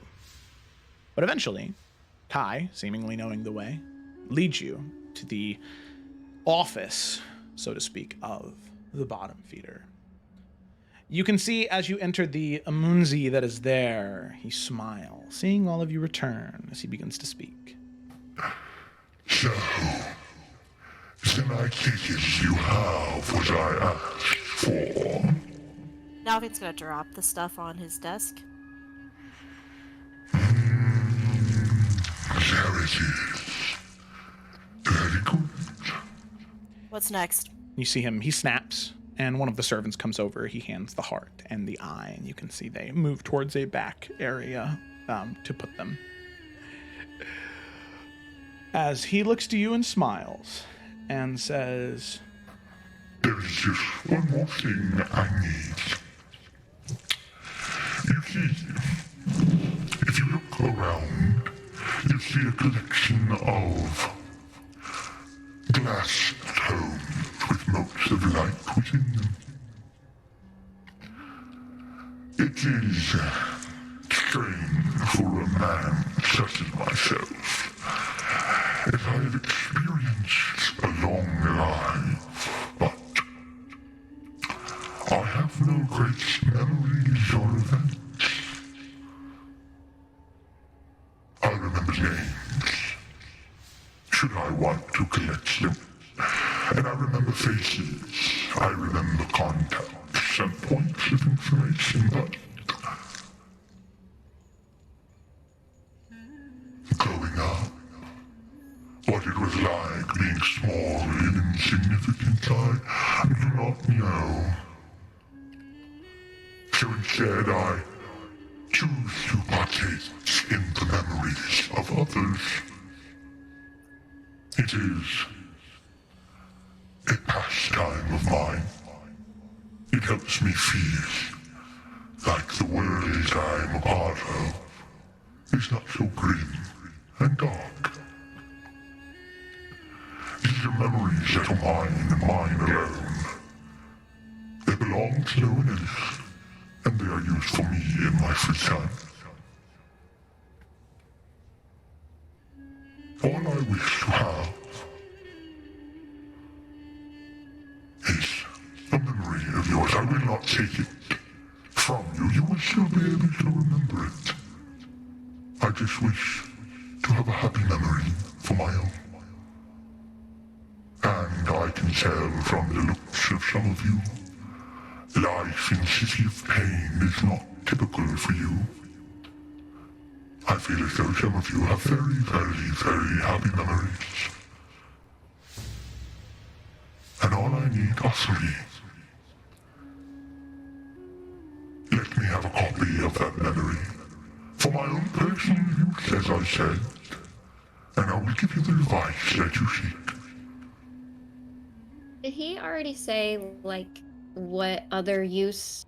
Because it's not just because he wants them, right? Like, there's another reason he might use them for? No, the only thing he said, well, kind of, I guess. The only reason he said is that he doesn't have a typical memory like the rest of you do. He can remember information, he can remember names, faces, the things that are important for him to maintain power, but in terms of growing up or having a life, he doesn't remember that. So instead, he chooses to collect other people's memories, so that way he can kind of piece together a life that he wants on a day-to-day basis. And he doesn't want to take it to do anything with it aside from his own personal use. Insight check. Yeah, I was about to say, can we insight that though? Yeah, you know what? Insight checks all around as everybody narrows their eyes at this sweaty, gross man. Nope, Yeah. York didn't know. Got 23. 19. Oh, Lila knows. Hopefully. You know what? I feel like this guy's slippery, so I'm gonna add my little favored by the gods thing to it. You think he's slippery? 8? Oh. I think he's a little slippery, yeah. Just a little bit. Ooh. Hot damn. We got a 23 and 25. 25, okay. Yorick, Twig, Nalthian, you're just not entirely sure. It's just so hard to tell. Like, you really think there is something behind it, because why else would he want them? But for Lila and Eurydice, you get a incredible streak of genuineness, which is very strange coming from such a grotesque creature. But it seems as though, as far as the two of you can tell, with a 23 and a 25, that these things, these memories that he collects, are just for him. You can see that the library around you, there's not an empty spot. This isn't something he's loaning out or he's giving away. It's just something that he keeps for himself. Now, that does mean that somebody else could come in here and take his memories, but in terms of what he's doing, there's no malintent from him. Okay. Yuri then would, like, kind of step forward a little bit. I think she'd look at Lila for a second, but you kind of get that. And step forward and say, how many have you collected? What kind of a... I mean, there must be so many. You must have had an interesting life to piece together in your mind. Oh yes, thousands and thousands of years. Oh. Thousands and thousands of years of memories I have at my disposal. But none of such significance. You all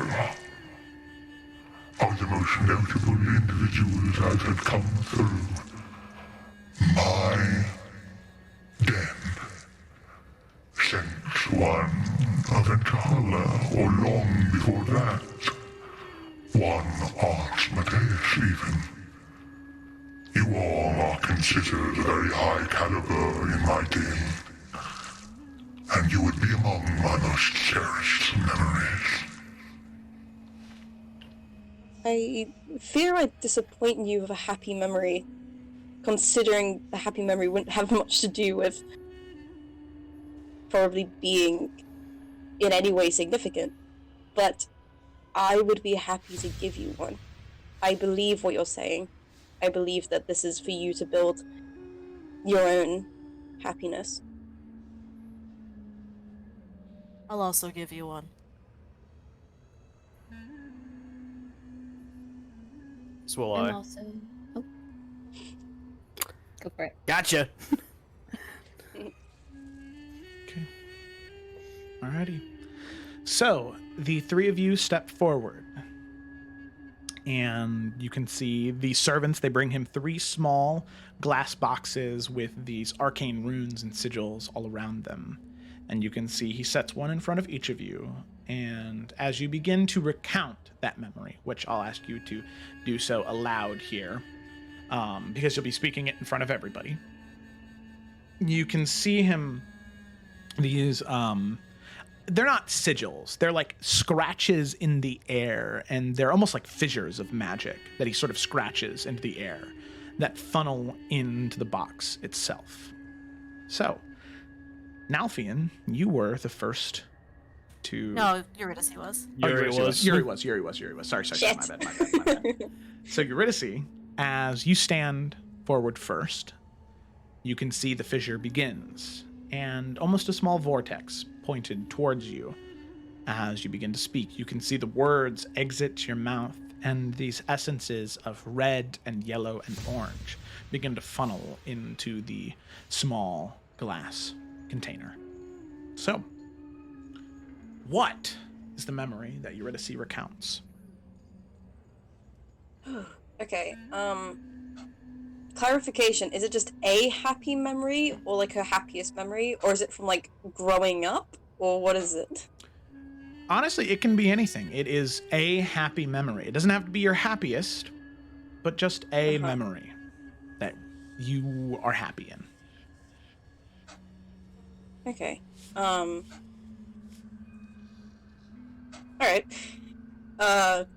She thinks for a little bit, and then says, okay, I think this is something a bit different, and fun, and nice.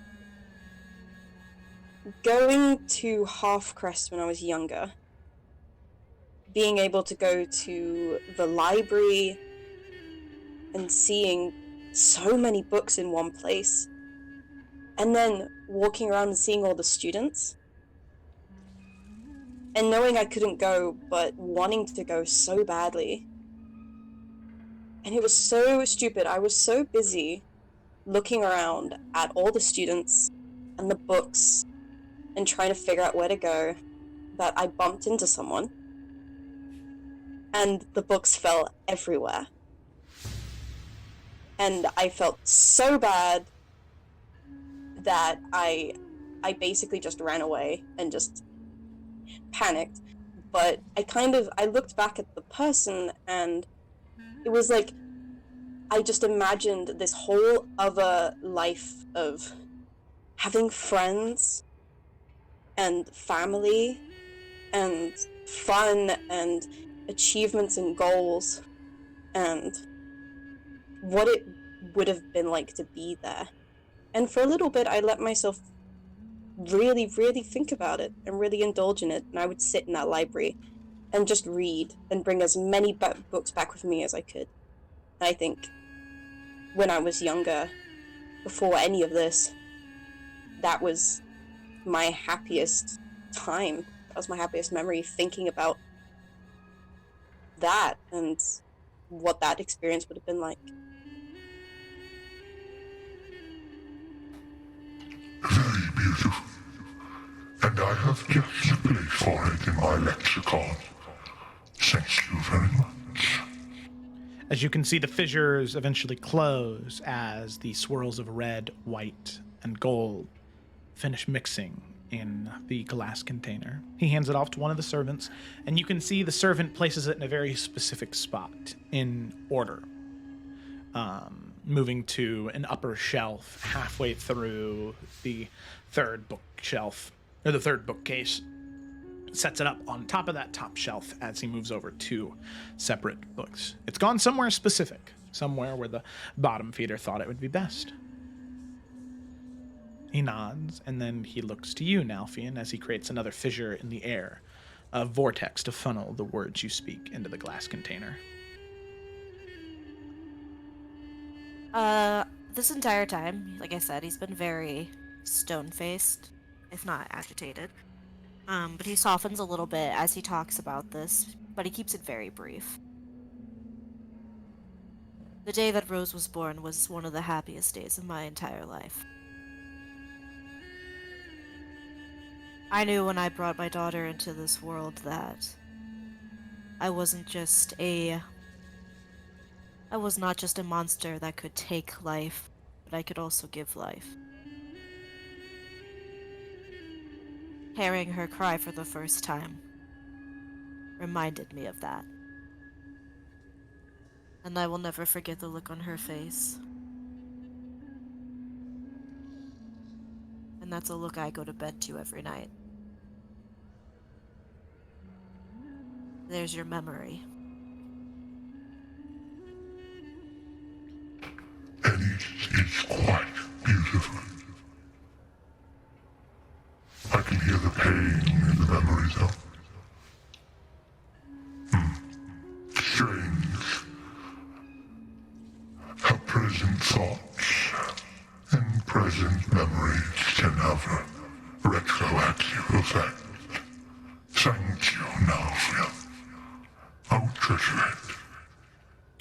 As the fissure closes and the magic empties into the container, you can see swirls of dark gray, green, and red swirling around in this glass container.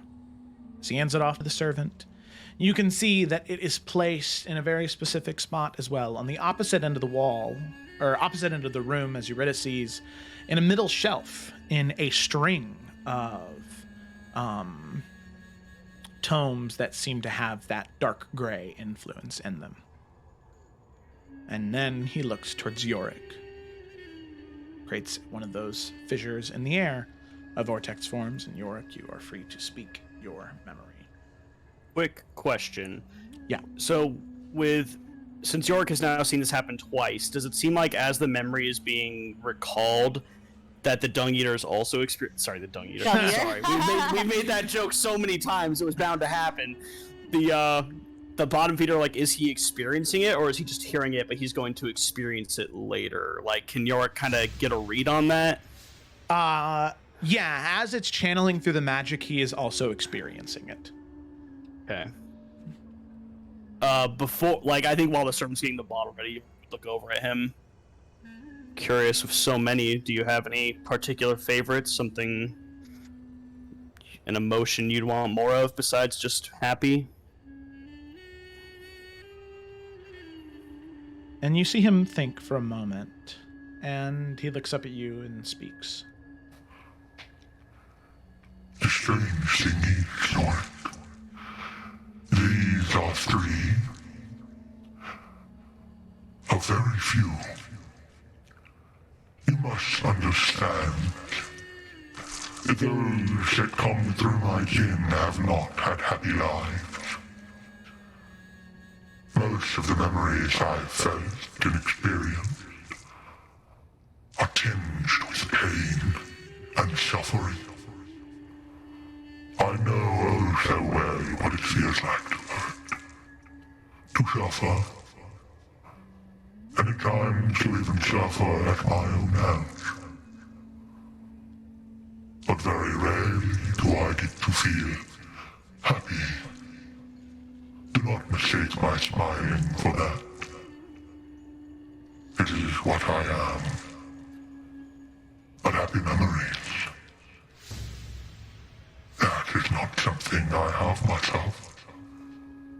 So I would prefer happiness in this moment, even if it is tinged with sadness. How about one of pure joy? No sadness, no hurt. How does that sound? He nods.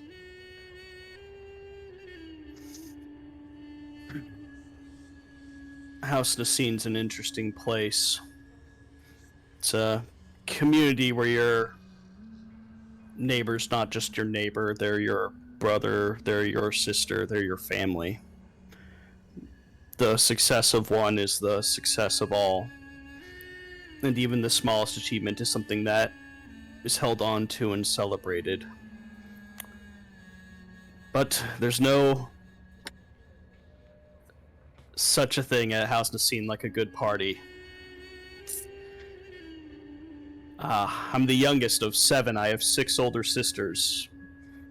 Mother and a father, and all loving, despite the fact I looked different from them.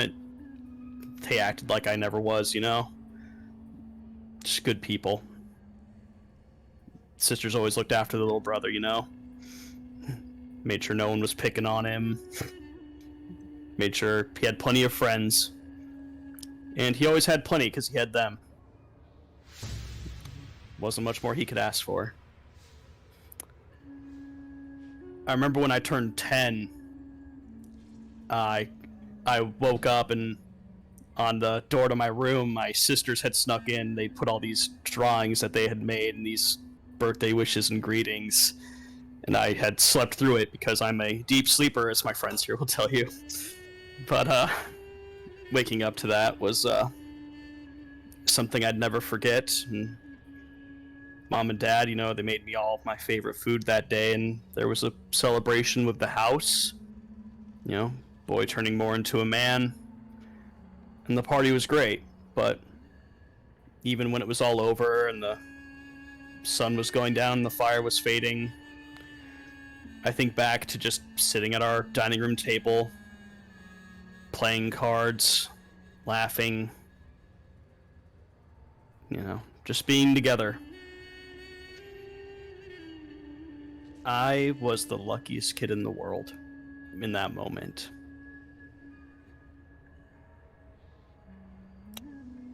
I hope you can at least feel a part of that.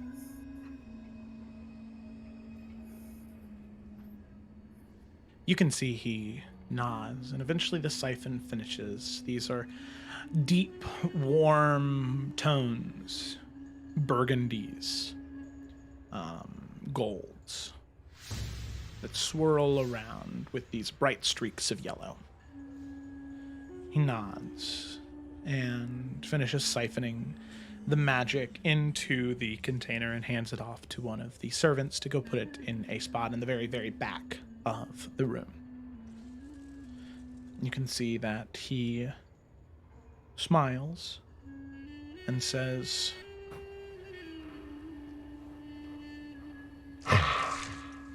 Very rarely is there a memory so free of pain and suffering. I'm happy you have experienced such, and I greatly appreciate you giving it to me, allowing me a glimpse inside such a thought, something truly alien to me. I guarantee you that. Well, then it is done. Your payment is made. And now, as I understand it, I have something that all of you wish. And I give it freely. No other deals or contracts. You have earned it. and you can see he reaches in to the very large desk that is in front of him. You can see he fiddles with something. There are these arcane whizzes and whirls, these locks clicking and clacking, and eventually a drawer opens. As he reaches in and grabs what looks to be nothing. There's something he's holding in his hand, but it is not there. You can see it makes imprints on his fingers. There are these sort of sharp incisions. That's not causing bleeding, but there are like fins on whatever this device is, but it's entirely invisible. He sets it on the counter, and there is this... It's not noise, It is the equivalent of when water ripples, but with the material on the desk, where everything is sort of shifted and bended around it. You can see that there is weight, there's density, there's something there that is currently affecting everything around it. But there's no physical item there.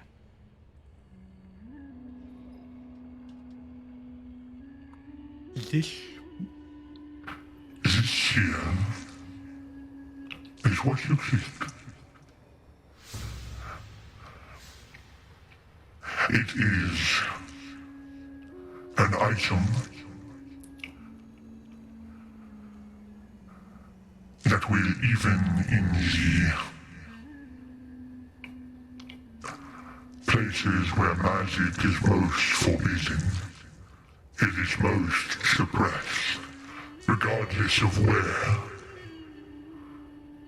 provided this item is close. Magic still would be usable. But be careful, it's incredibly easy to lose. The previous owner, I'm sure, hasn't noticed it's gone yet. And I believe it's been a few hundred years.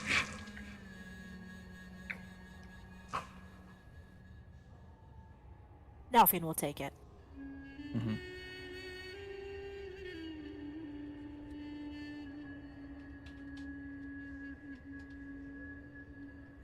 Our business is done here. And if he has it, and unless someone stops him, he is leaving.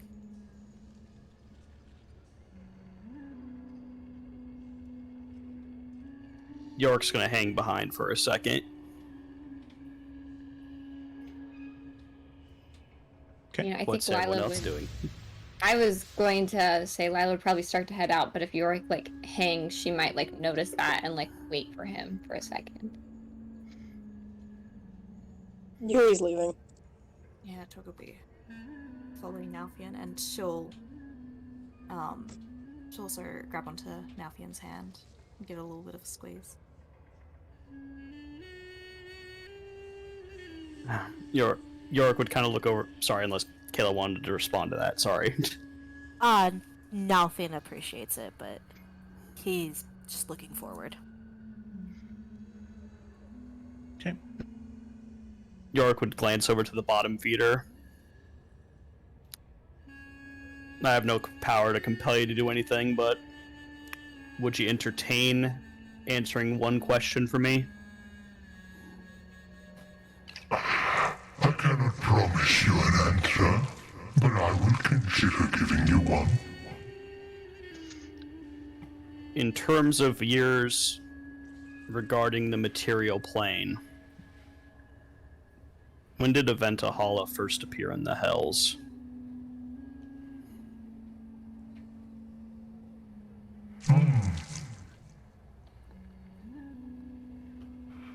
A very, very, very interesting question.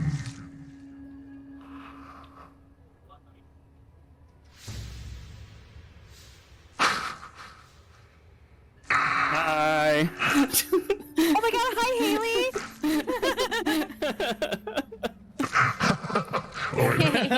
The voice mod. I'm sure hearing that laugh was absolutely cursed. I was like, stop it. Okay. So, he sort of nods and he says, Very well. I will answer your question, but I want you to answer one of mine before I answer yours. Knowledge for knowledge, so to speak. Why are you curious to know?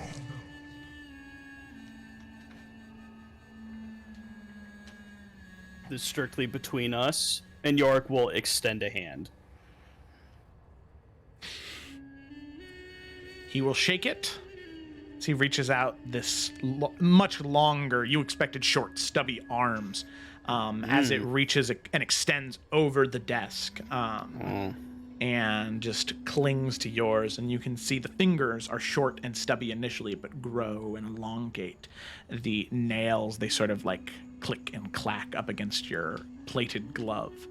And as the hand shakes and retracts, there is this just slime that is left on your palm. But handshake. Hate that. You say that? Yeah, York. No, in his head. Hate that. No.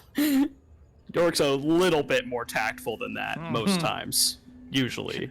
You gross ass. But, God damn, dude. Take a shower. Wear some gloves, Jesus. Okay. But yeah, no, he'll so they shake and York will just say, I'm trying to piece together who she was.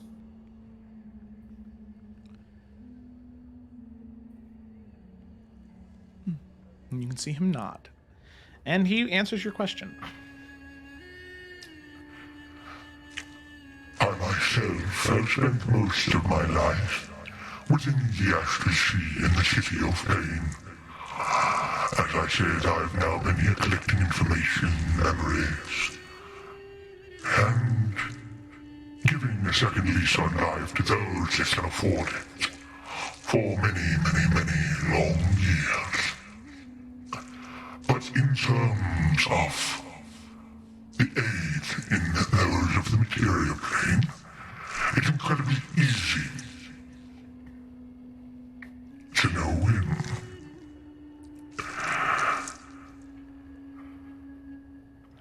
You see,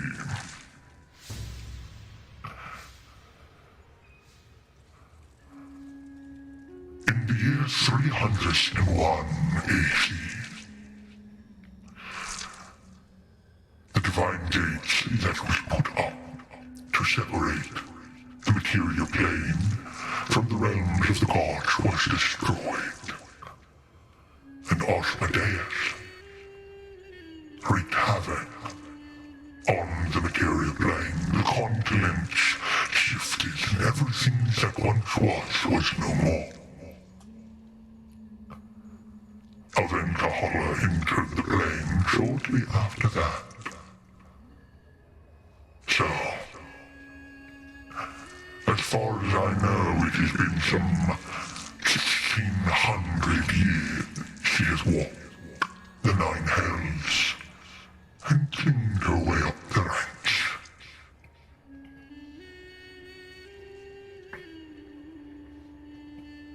I see.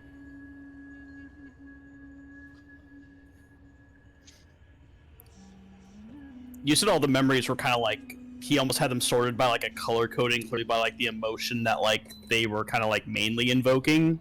Mm-hmm. Correct. York just glances around for a second. Which one's hers? And you can see he looks towards the back corner of the room.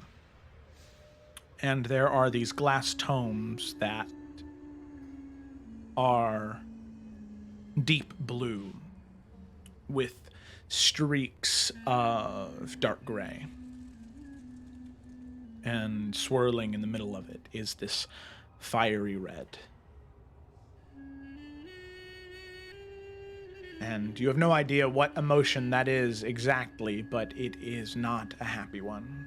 It is not a normal, surface-level happy, sad emotion. It is an incredibly complex and painful emotion.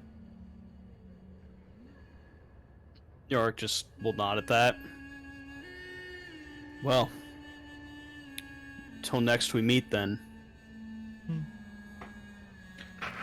I very much look forward to it.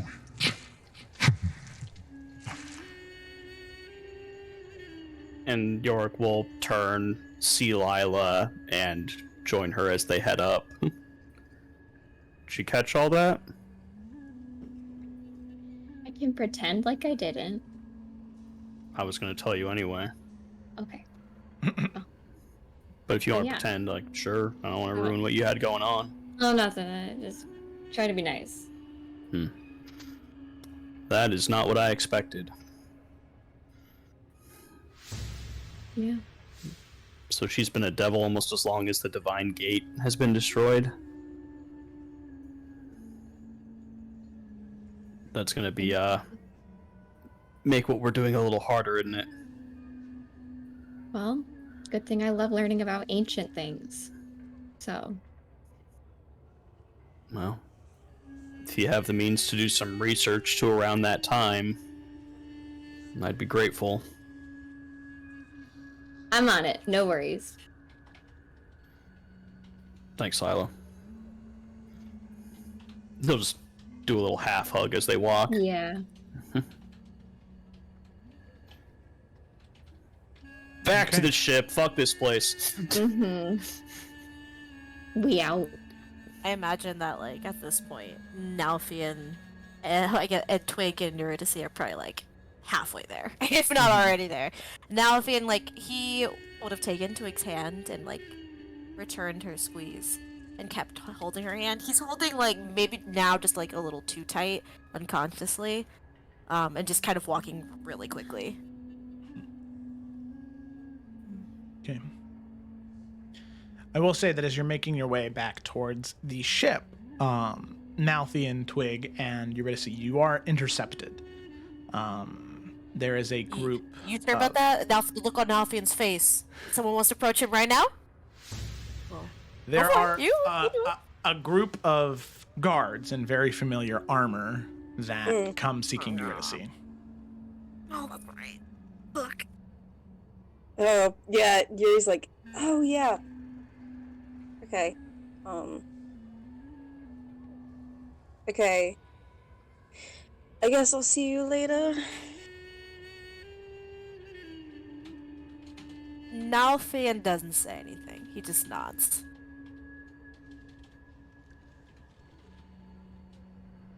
Fine, okay. Just... please be safe. If this is really what you want to do.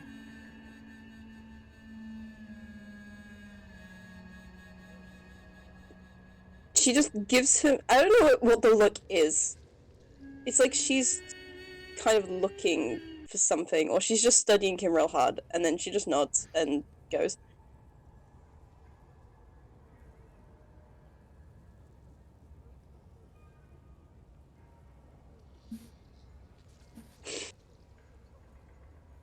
So yeah, she's going with the guards, I guess, who are like, hey, come with us to the castle. Palace thing. Okay. Alrighty. So Eurydice, you head in that direction, following behind these guards.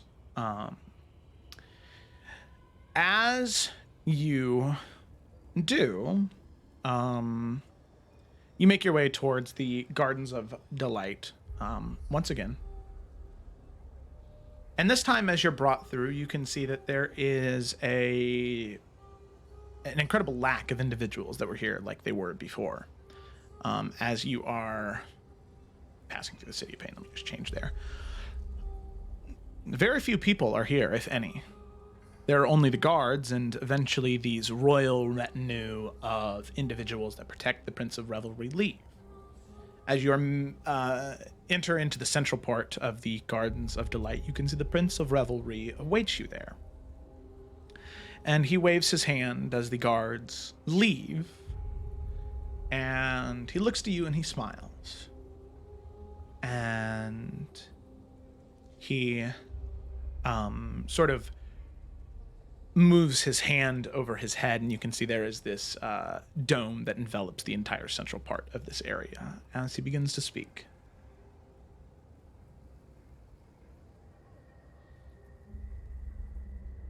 I wish for you to know something, Eurydice. Okay. While I am incredibly flattered by your choice, there is something you must understand.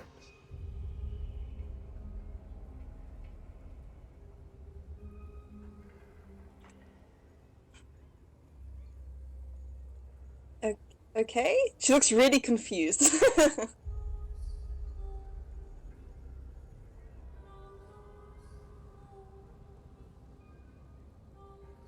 What I want from you isn't what I want from most other people that come through this garden. There is something incredibly interesting about you. Your divine nature, influenced by that of Asmodeus. It's so intriguing to me. All I wish to do is gaze into your eyes. I will still give you my blessing, of course. But that is something that I wish to do.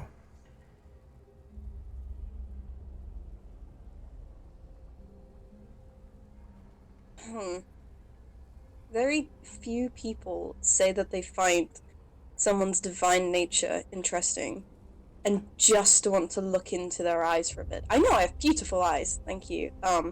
But that is... what does that give you?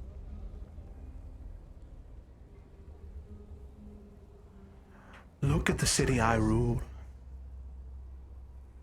The sights and sounds I am subjected to every single day. Celestials do not find their way here. And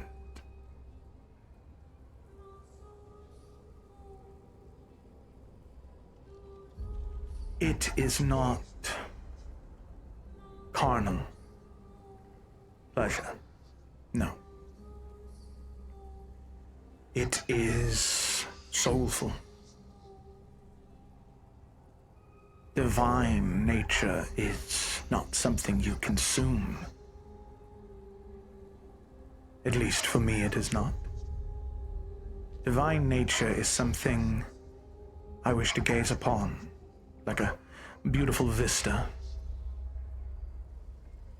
a wondrous glade in a forest. I do not wish to disturb it. I do not wish to harm it. I only wish to get a taste for the part of my life that I will never know.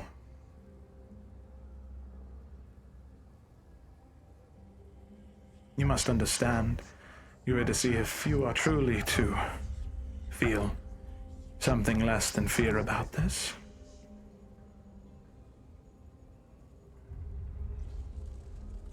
I was once a celestial creature myself. Long, long, long, long ago. But due to obsession, to greed, to lust, I fell from that spot of grace and landed here. I do not wish to disturb or ruin divinity.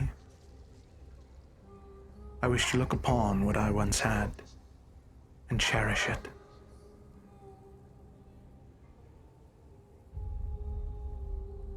I hope that provides you some comfort.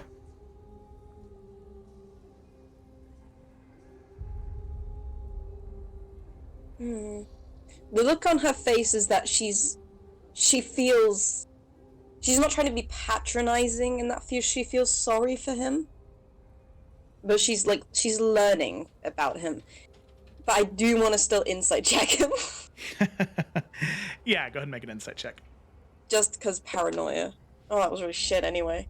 12. As far as you can tell, he seems to be honest. It is strange. It's definitely not what you expected. But it seems as though there's no malice or ill content to what he is proposing. Okay. Okay. She, studies him for a bit and then nods. Okay. I believe you. So as you approach and as you look up to him, you gaze into his eyes and he returns.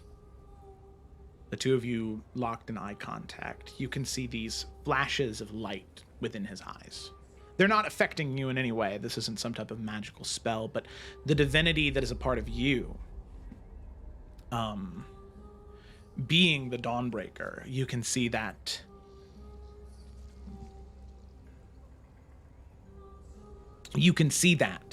is affecting him. And you can see these flashes of light behind his eyes, these clear images.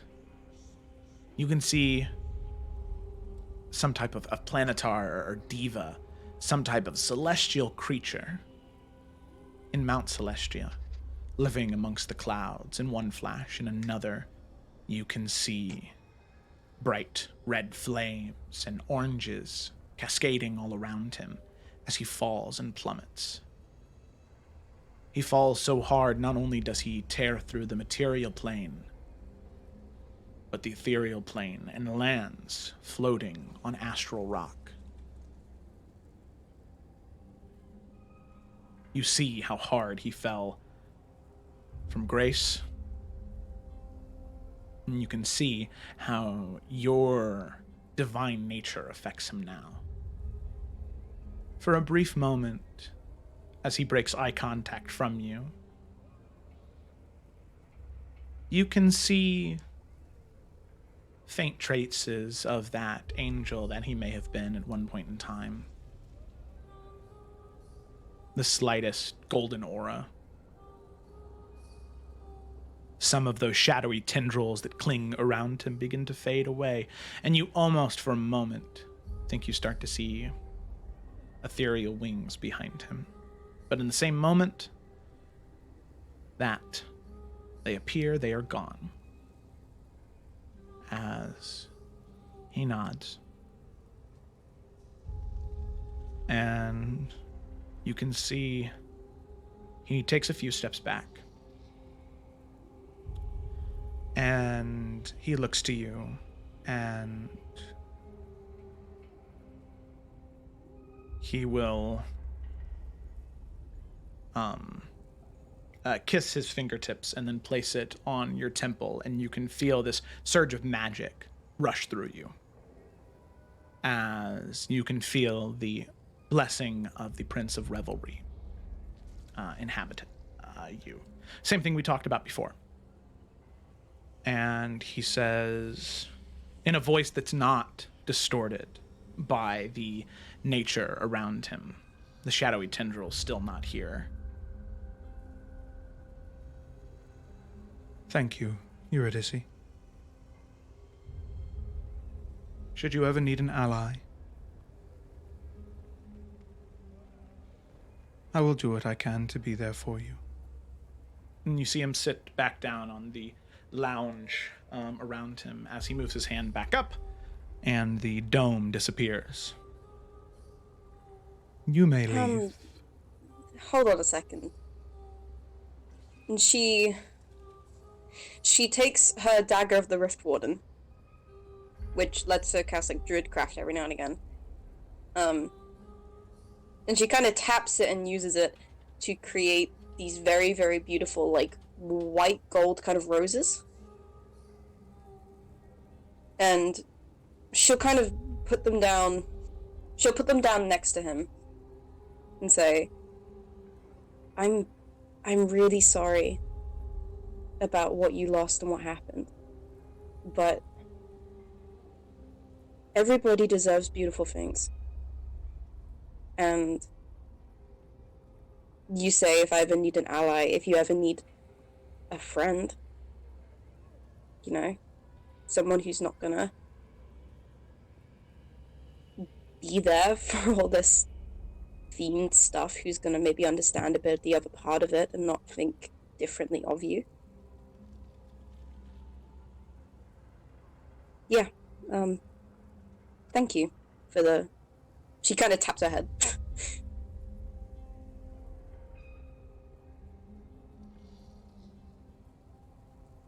you can see him. He looks down at the flowers, and he looks back up at you. And as he speaks, the corruption is returned to his voice. I will do what I can to keep them alive. Thank you. And he looks down at the flowers. There is sadness, there's happiness, there is envy. But most importantly, there is this absence of feeling that takes over most of his face. A numbness, almost.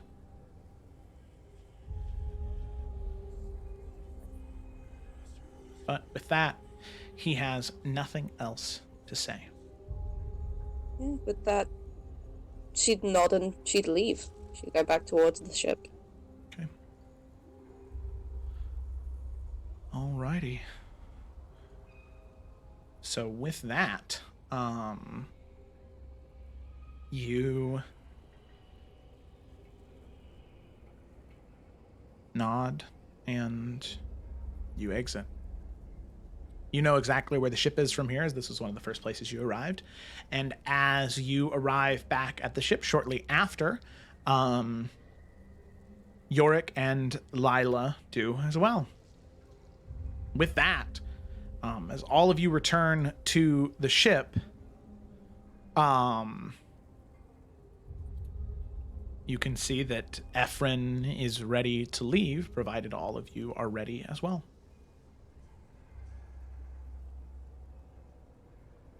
Yeah, let's go. Okay. Nelfie's gonna hand probably Lila the anti-magic field thing. Yeah, he's not gonna say anything. He's just gonna give it to her. Yeah, let's bippity boppity go. Okay. So as all of you board the ship, I'll go ahead and pull you back to the map of the Astral Sea. If I am correct in believing, you can either move to get the psionic compass, which will keep Gith away in the Mausoleum of Souls, or you can head straight to the City of Radiance to get the Arcanum Suppressor if you want to be even closer to getting to Emerald, because the only other thing you need to find Emerald is the Arcanum Suppressor, which I will add it to your inventory on D&D Beyond, Lila, but you do now possess the essence of pure Arcanum. Well, aren't we just making the circuit? So shouldn't we... Yeah, Yeah, is I there nothing can- we need in the Crucible of Hate? There is nothing you need in the Crucible of Hate. Oh, Monastery of Souls? yeah. Do a little drive-by? Straightest shot we can do, the It's better. raid. Don't want them. Okay. Or what is that called? Home defense. Guess home defense. Yeah. Nice. Okay.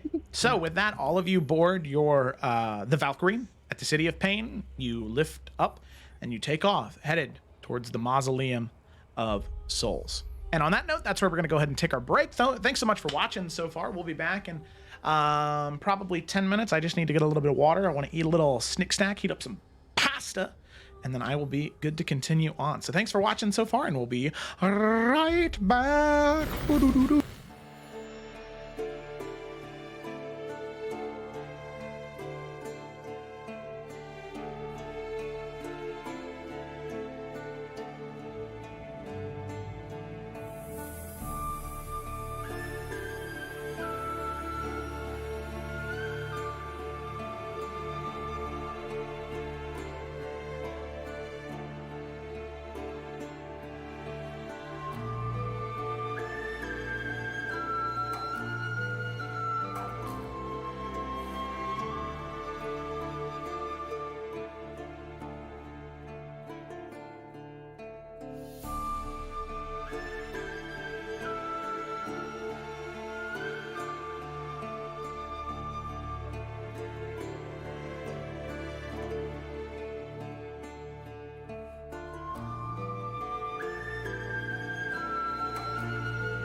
Look at that. They weren't expecting me to come back that fast.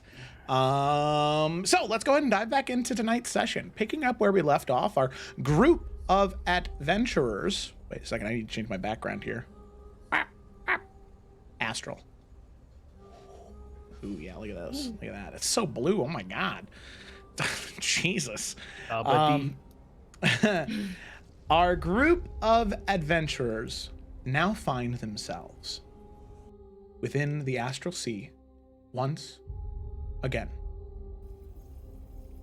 The churning of magic all around them, asteroids flying past their ship, sometimes colliding off the side of the ship due to the magical barriers that exist there. They crash into the ship and repel off, not disturbing the motion that the ship travels.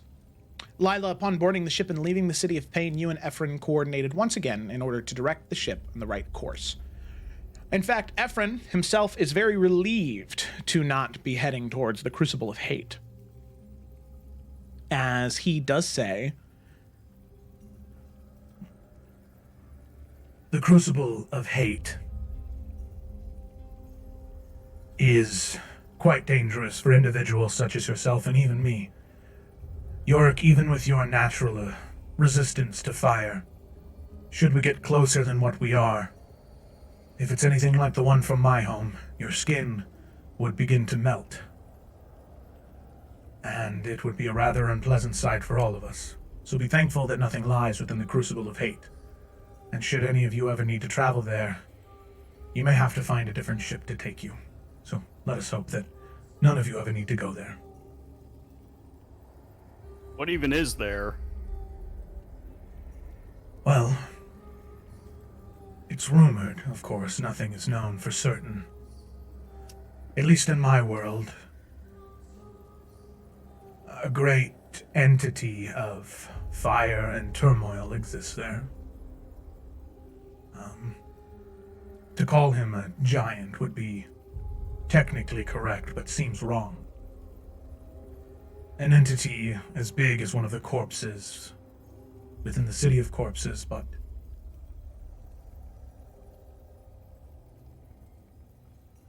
an entity that rivals Kosseth in power. A being of pure, primordial fire and hate. Trapped in the astral sea, for if he ever fell upon the material plane, it would surely bring about its destruction.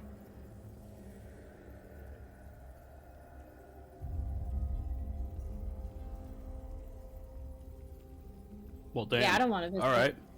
Yeah, no, well said. Yeah. We'll skip that one. I figured as much. Well, doesn't matter, we're not going there anywhere. Yeah, what could we expect at the City of Radiance? Or, no, we're not going there yet. Mausoleum of Souls. The Mausoleum of Souls, I have been trying my best to discover more about it. When all of you were in the City of Pain, I did some investigating myself. It seems as though the Mausoleum of Souls is a middle ground between the prime material planes and wherever they may spend the rest of their days, the rest of their spiritual essence. That is where they are weighed, measured, where judgment is brought upon them for the actions in their life that determines where they are sent. Whether it be to the very bottom pits of the abyss, or to Elysium, or to Mount Celestia. That is where it's determined. But, word of caution I wish to give all of you is when the living enter, those in their life who have long come to pass, they seek you out. As it is unnatural that the living exist within the Mausoleum of Souls. No one knows if it is their true spirits that haunt you, or if it is the nature of the place. But those in your life that you've lost,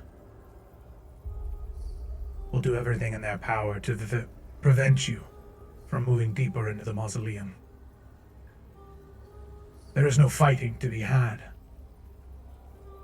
It is a test of mental fortitude to see if you can withstand the bludgeoning of those in your life that you've lost and that you loved so much.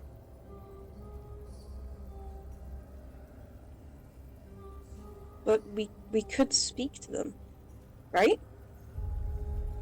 Well, it just depends. You may speak to them, but from what I heard from some of the denizens of the City of Pain, what they say you may not have interest in hearing. Some don't believe that it's their true forms that speak to you.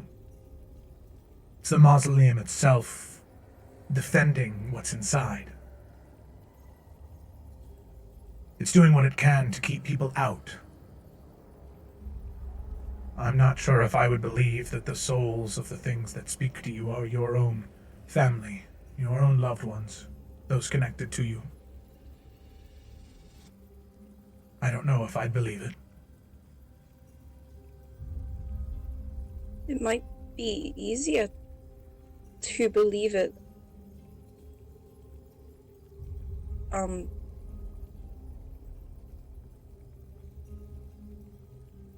I don't know.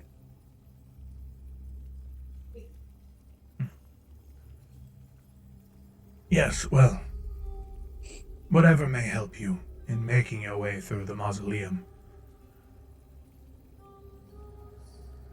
I would suggest just preparing yourself mentally for the journey. While the City of Pain, I'm sure, hurt a great deal, the mausoleum will, I'm sure, hurt elsewhere. So, it should be a couple of days material plane time for us to arrive there, since we're charting a direct course. Do what you need to in that time to prepare.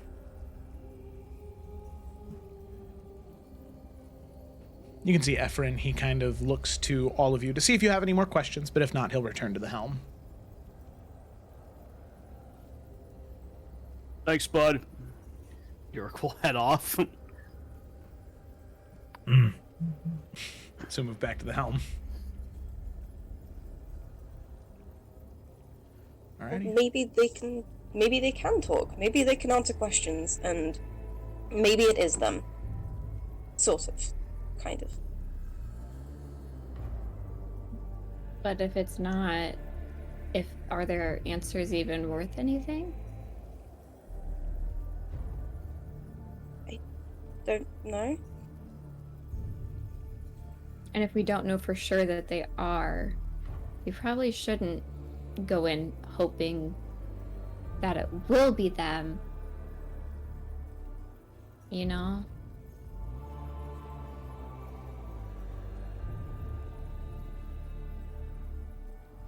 Right.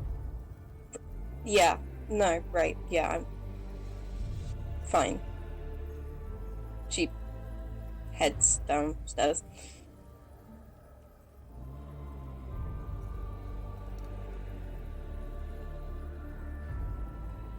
I mean, Lila doesn't have anything else to add to that. She'll just kind of, like, split from everybody, too.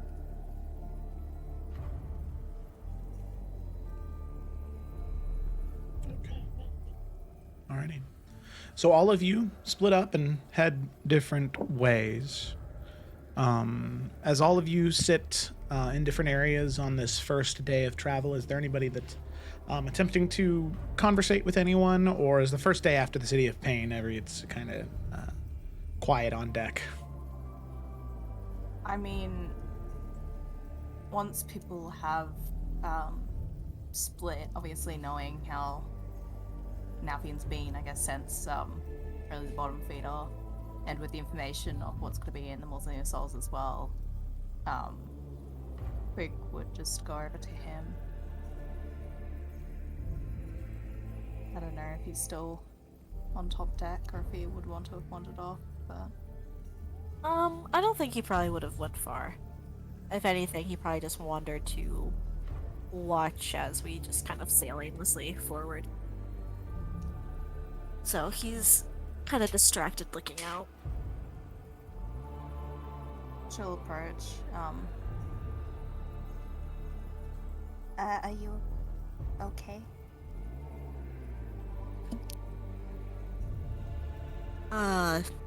Yeah. No. I will be okay.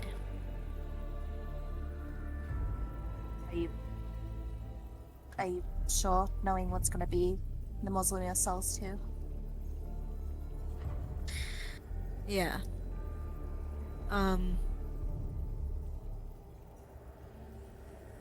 Kind of sighs and he turns away and looks at Twig. I have not anytime recently, in the last, I would say, few months now. But I used to hear and feel their voices all the time. Whether that was in my sleep, light of day, just walking. Honestly, I'm not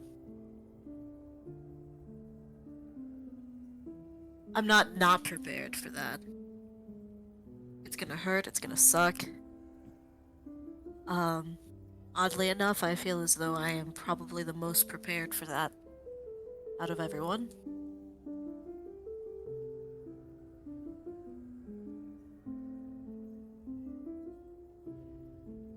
But I feel like it'd be different, right? I mean, thinking that you heard them and then, well, assumingly seeing them in front of you, that's a different thing, isn't it? Yeah, it is. But, like we said before, sometimes we can't always prepare for everything. It's gonna be alright. I'm gonna be alright. But I appreciate you checking. This is a part of healing. You gotta crawl through the pit on your stomach and embrace some of the more not so nice moments, and I guess here soon we're gonna just have to face it head on. But I think that I've been ready for a while to do that. So do you know what you'd do then? If we get there, if they do come up to you?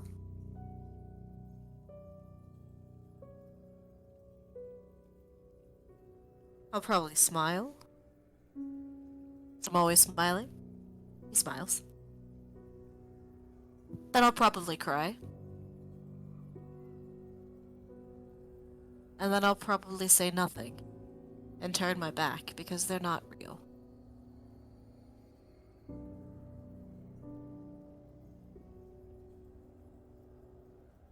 I know that they're not.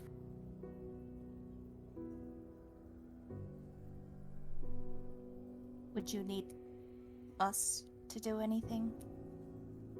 Or me to do anything? As long as you're by my side, Twig, I think I can do it.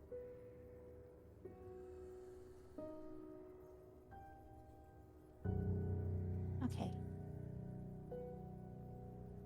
Well, I don't know, maybe it'll be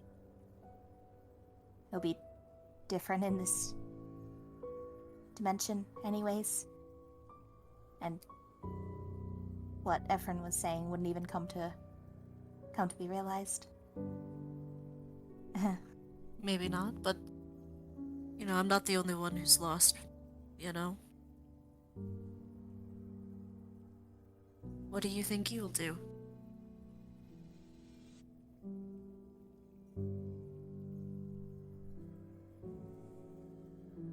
Almost like cocks ahead of that response. I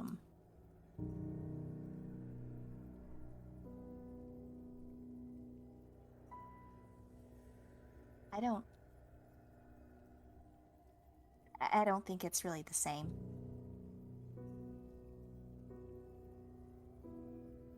Yeah. I just don't want anything that is said to affect you in any way. I believe that it's not real. It's gonna hurt and I'm gonna feel things that I don't want to, and I can deal with that. I just want to make sure that you know that I'm here too, for you.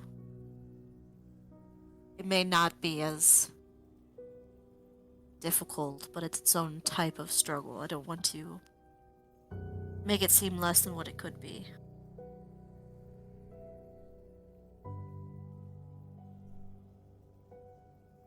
Right. And, well, at any rate, we won't be there for another few days, so I think it's at least time, right? Right.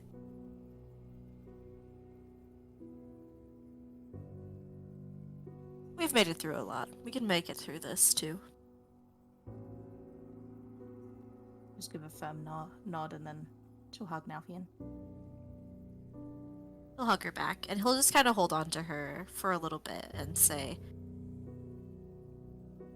I'm very sorry about what happened back there. I didn't want to have to do that. I didn't want to take their lives. I didn't want to do that at all. And if you felt as though I was heartless and if it was an easy choice, it wasn't. But in that moment, we needed to do what needed to be done, and I just felt as though we were told what needed to be done before we made that choice. And I'm gonna do... You don't have to justify that to me. I feel like I know. Obviously, it wasn't a great outcome, but I feel like we've had a lot of not so great outcomes. Yeah. I'm glad you were able to go through with it, I suppose.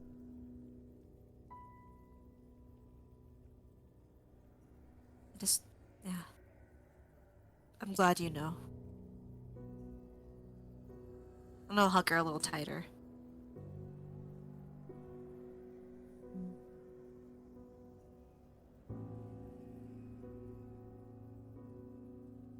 Alright,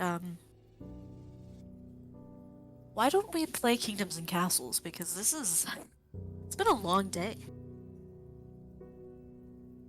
I mean, you know you'll lose, but I suppose practice is always worth it.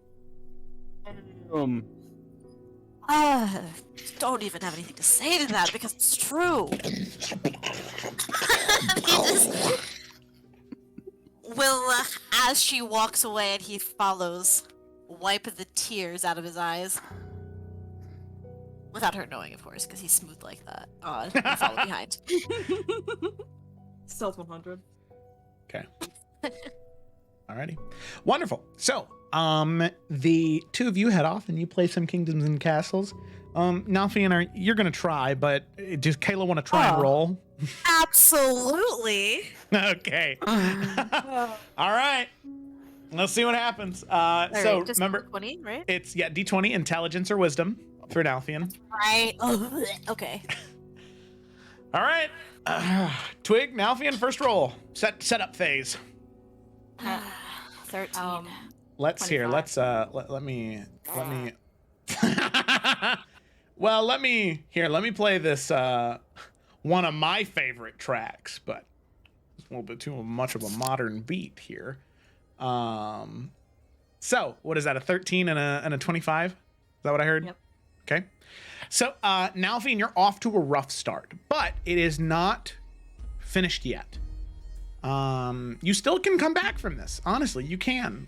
You look at your cards. You can see a path to victory, Nalfian. You just have to be able to. You can. It's not over yet.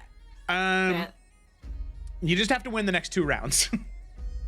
Alrighty. So go ahead. Easy. Second round. Ooh. 12. 13. Oh, really? Oh, What was that, Nalfian? that's a 12. Okay, all right. You play. Twig, that was not a good round for you. But Nalfian is doing just a little bit worse than you. Nalfian, there is no path to victory going into the 3rd round, but you can at least draw I can it. go out with a bang. You might be able to get a draw where it's not a win for either of you. No shit? Okay, Yeah. wait, hold on. You might be able to draw it. Okay. One more roll from both of you, but you have to do really, really well, Nalfian. It's because I was using my Harrison dice. Where's my Nelfian Out dice? of all my courtesy, I'm not doing any of my bonuses to this. This is just my straight rolls. Okay. I'll give you the chance. It doesn't matter. Nothing matters. I rolled a 3. Oh. Well, What'd you roll? I rolled. It's a +0. 17. 17. All right. Let me ask you this, Twig. Are you giving Nalfian pointers as you go? Oh yeah, she absolutely is. She is Okay. like, she's simultaneously like backseat driving without actually wanting to look at his hand because that's cheating and Twig doesn't cheat. So. Okay, Nalfian, as you're playing, as you get to the end, sadly you do lose, but I'd like you to make an either an intelligence or a wisdom check at the very end of the game. Okay. It doesn't matter which, because they're both +0. Okay, that's the best one I've gotten. That is a 14. A 14. Okay. 14. Not nearly as strong of a roll as it could have been. You're starting to grasp the mechanics more. And the more Okay. you play, the more you're starting to gain. You're definitely not an expert. I wouldn't even say you're proficient. But at least after the games you have played with Twig, I will grant Nalfian half proficiency in Kingdoms and Castles. Oh, best teacher in the fucking room. So that is half of your proficiency bonus rounded down. Okay. Okay, cool. Yeah. So what's your proficiency bonus? +4? Hold on. I'll close my It card. is. +4? Yeah, so you get +2 to your Kingdoms and Castles rolls now on. Oh! Nalfian's grinning. Nalfian, you had a I don't want to say a brain blast. You had a brain fissure where there was just one small just A little brain toot. a little brain toot. As you're making some connections and you realize where you made your mistakes and you hope that you won't make those same ones later on. Yeah. His mood has significantly changed. You can see he's kind of like the tension in his shoulders has released and he's smiling genuinely now. Mm-hmm. Of course. Okay. Yeah. Alrighty. So, with that, Nalfian, you scoop up your cards and you have at least a better feeling. Going in to the next encounter of Kingdoms and Castles, you might stand a little bit more of a chance, provided Twig decided to use none of her additional abilities. Yeah, there's that. The training phase. Don't worry Yeah. about it. Mm-hmm. Mm-hmm. Okay, alrighty. So as Nalfian and Twig finish up their round of Kingdoms and Castles, what else? Anybody have anything else they want to do on this first day? If not, we can go ahead and move on to the second day. Yeah. You. I think York would wait like a few hours to kind of let shit settle, because boy, that was tense. And then I think he's gonna try and find Lila and see what she's doing at this hour. Mm-hmm. You can see her going through different scrolls and spells and just kind of like you can tell she's like thinking a lot about like the next like few trips and even just few days and trying to just backlog a little bit about like what could be useful in the days to come. But besides that, she's not, busy. Hey, Hey. just Yes. hey, What? you busy? Just seeing like everything she has out. I mean, nothing I can't take a break from. Oh, good. And York's going to hold up a set of dragon chests and just kind of give her like a Sure. All Let's right. give it a try. So yeah, he's gonna set up the game. I mean, if you want, Felicity, we can roll to see who's winning, but it's more of a Sure. backdrop than anything. Okay, we'll get to Yeah. that later. Okay. And Yorick plays chess like he plays Kings and Castles. He's more of a fan, but he's not particularly good at it, but, you know, he's alright. Yeah, I mean, Lila's not I don't think she's the personality type of any sort of, like, competitive gamer, period, so she probably does okay, but I don't know, she's fantastic, so. Dragon Chess is specifically an intelligence-based game, so. Oh, I figured that, yeah. Lila's just naturally pretty good. Well. Yeah, you got the odds are more in your favor than Yorick's, and that's fine. Yeah, a little bit, sorry. That's how Yorick gets better. He plays against people better than him. There you go. Kayla, Yeah. real quick, did you mean to say go fish? Oh, yeah, I guess it's not called goldfish, is it? It's called go fish, huh? I'm a fucking idiot. Ignore me. I'm gonna stop typing in the chat. I just thought it was... No! Okay, goodbye now. It's your... Lila's time. Okay. Sorry. That's funny. So I imagine just kind of mid-game, Yorick's just gonna say, "Today was kind of rough, wasn't it?" She'll nod. Yeah, that... I mean, we expected pain, right? Yeah. That's what we went there for, I guess. Yeah. I was expecting more physical pain though, which is a lot easier to heal from. Yeah. I think I was too. And I probably should have known better in a city that's meant for it. Mm-hmm. Oh well. I've always been an optimist, I suppose.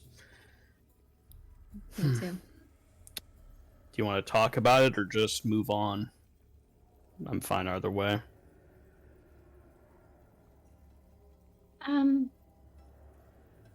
I think for me, I need to move on.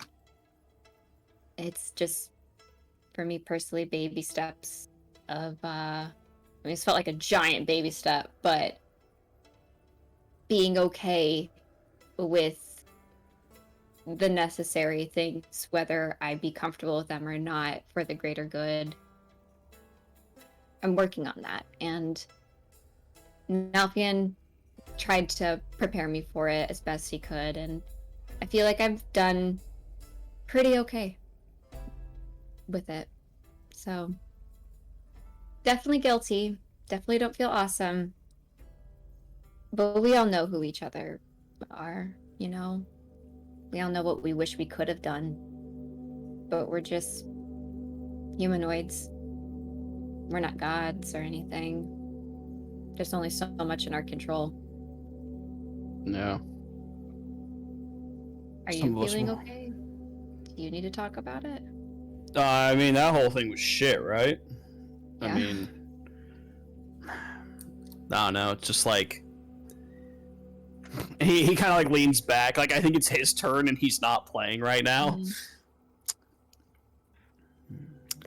I don't know. Like I've always tried to just like come to like an acceptance or like an understanding, you know, of like what I'm in for when I die, you know. And I think today made that a lot harder. I always thought that, like, I don't know, at the very least, like, lower, you know, demons, devils, those types of things, I just assumed that, like, you know, they couldn't feel anything like that or want anything like that, you know? And now here I am, you know, living a full life, and then, you know, I don't know. I'm just not sure if I would ever say I was looking forward to it, but I'm more worried about my future now, I suppose, after seeing those two. It's like it'd be easier if I didn't feel anything at that point, you know? Which is kind of fucked up to say, but I think you know what I mean. No, yeah, I do. I actually have been thinking about this, and I know and I admire a lot that you have kind of accepted your future, as you call it. And I don't know. And it's not even my place to even really have an opinion on it. right? But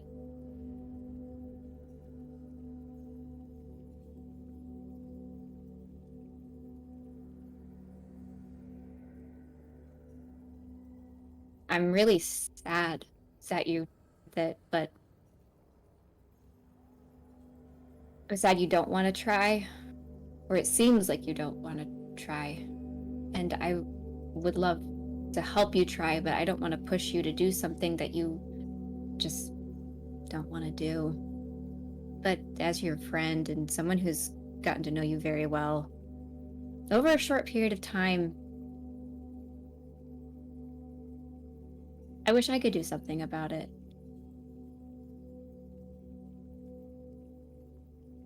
Change that future. Eventa Hall is really actually lovely, like in the weirdest way, like saying that about, someone in her place, but so it's not her I'm worried about, it's just you deserve your future.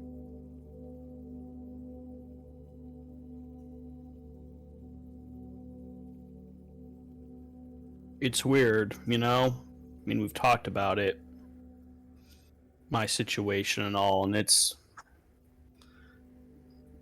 I go back and forth so much, and I mean, like I told you, I used to be really angry about it when I was younger, and I made some bad decisions, and I've moved past that, and I just don't want to go back to that kind of a place. And I know she's a devil, but I don't know. As dumb as it might sound, she's my friend too. Mm-hmm. And I just don't see any way my future changes unless she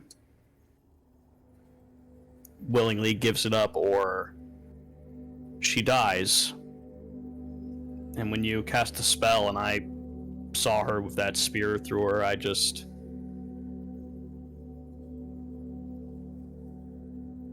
if I have a means to prevent that, I have to.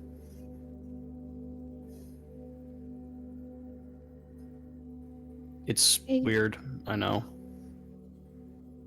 No, I don't think that's weird. The only thing I think is weird is that you would do that for me or Nalfian or Twig, and we don't own your soul. And it's just like, I wish the exchange wasn't that way.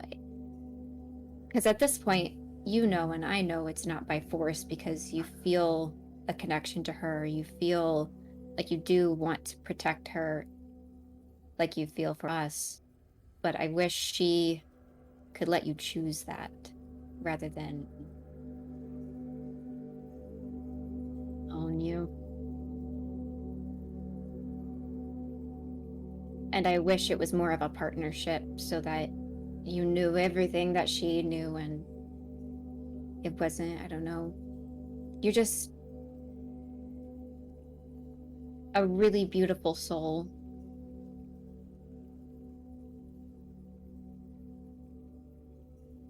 And I'm sure I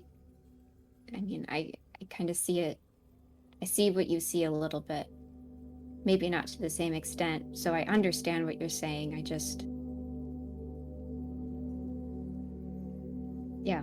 just want more for you, is all.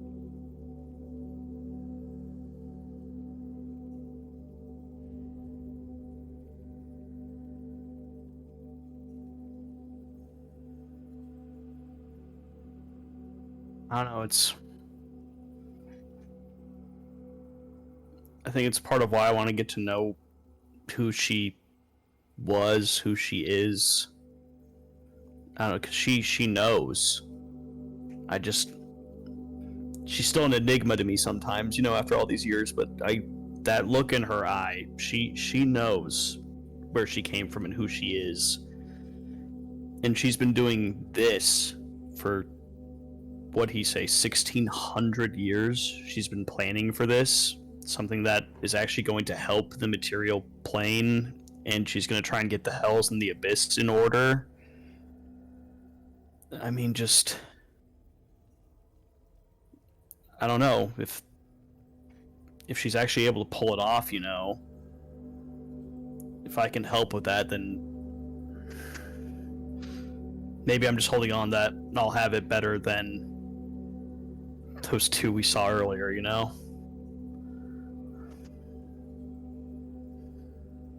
Yeah.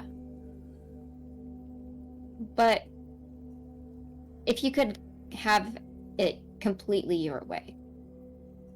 And I'm not just saying like that you wouldn't be tied to her, but just like,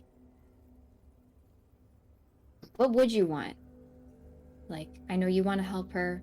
I know you want to see a better for that whole situation that she's even fighting for. But like, at the end of all of that being over, what do you want?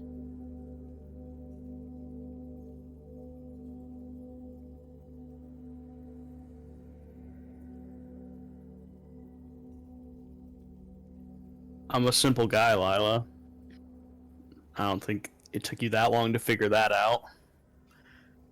I don't know if I want anything, except for just for when the day ends to look back and smile at it, you know? To feel like I did alright, that I did enough.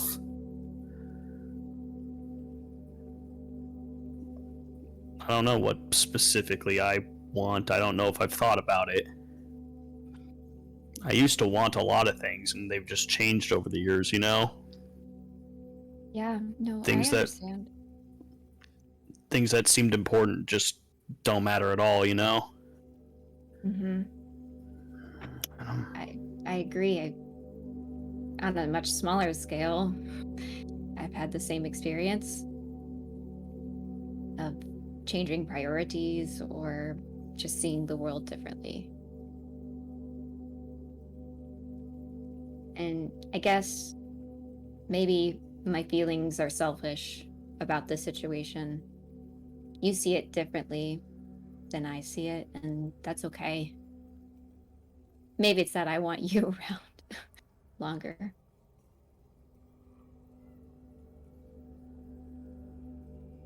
I don't want to die, you know? But I feel like I've been ready for it for a long time. I don't know. Maybe just having this, like, ticking clock, you know, over your head makes you focus on it more. I don't know. I want to be around too. I love it here. Not here, no offense. The Astral has not been kind to me since we've been here, but material plane's pretty rad. Yeah. Well,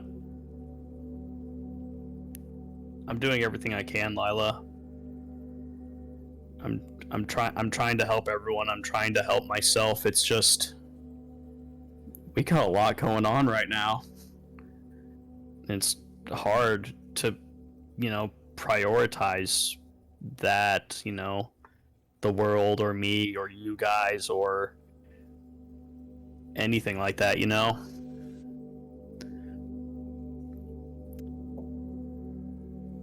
yeah. I haven't told you much about High Hunter, have I? The history of it? I don't think so.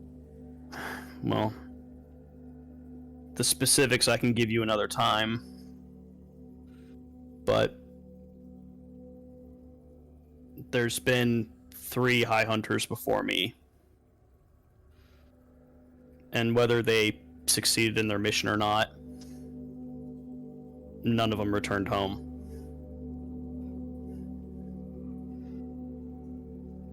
I said my goodbyes before I left. Because I didn't not want to say them just in case, you know?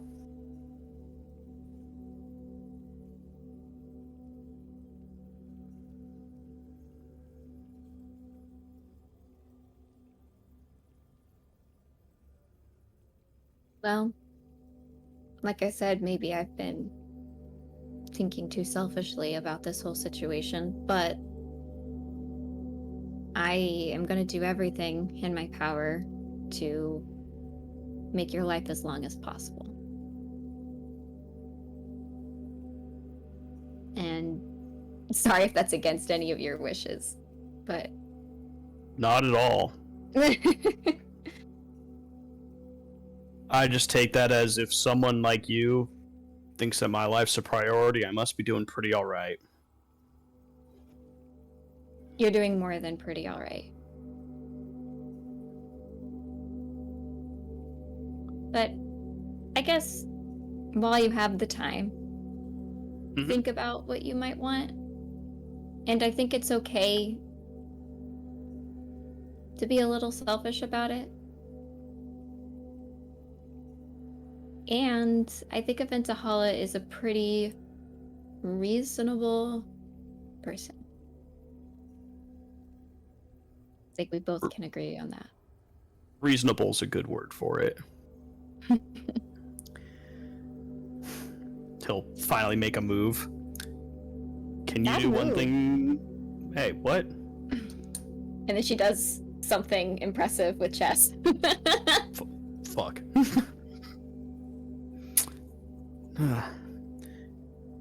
Can you do one thing for me sometime, though? Yeah. You gave up a lot to come here. We've talked about this before. I know that things with your family aren't ideal. I know there's still healing going on, but I think you should reach out to your dad. Yeah. Yeah. I mean, sending doesn't really work well across planes, so I'll probably have to do it when we get back, but... Well, if we're traveling, you could at least say you tried. Yeah. Some things always just try. shouldn't be wait to be said, you know?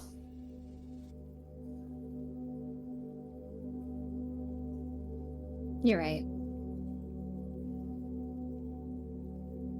Thank you.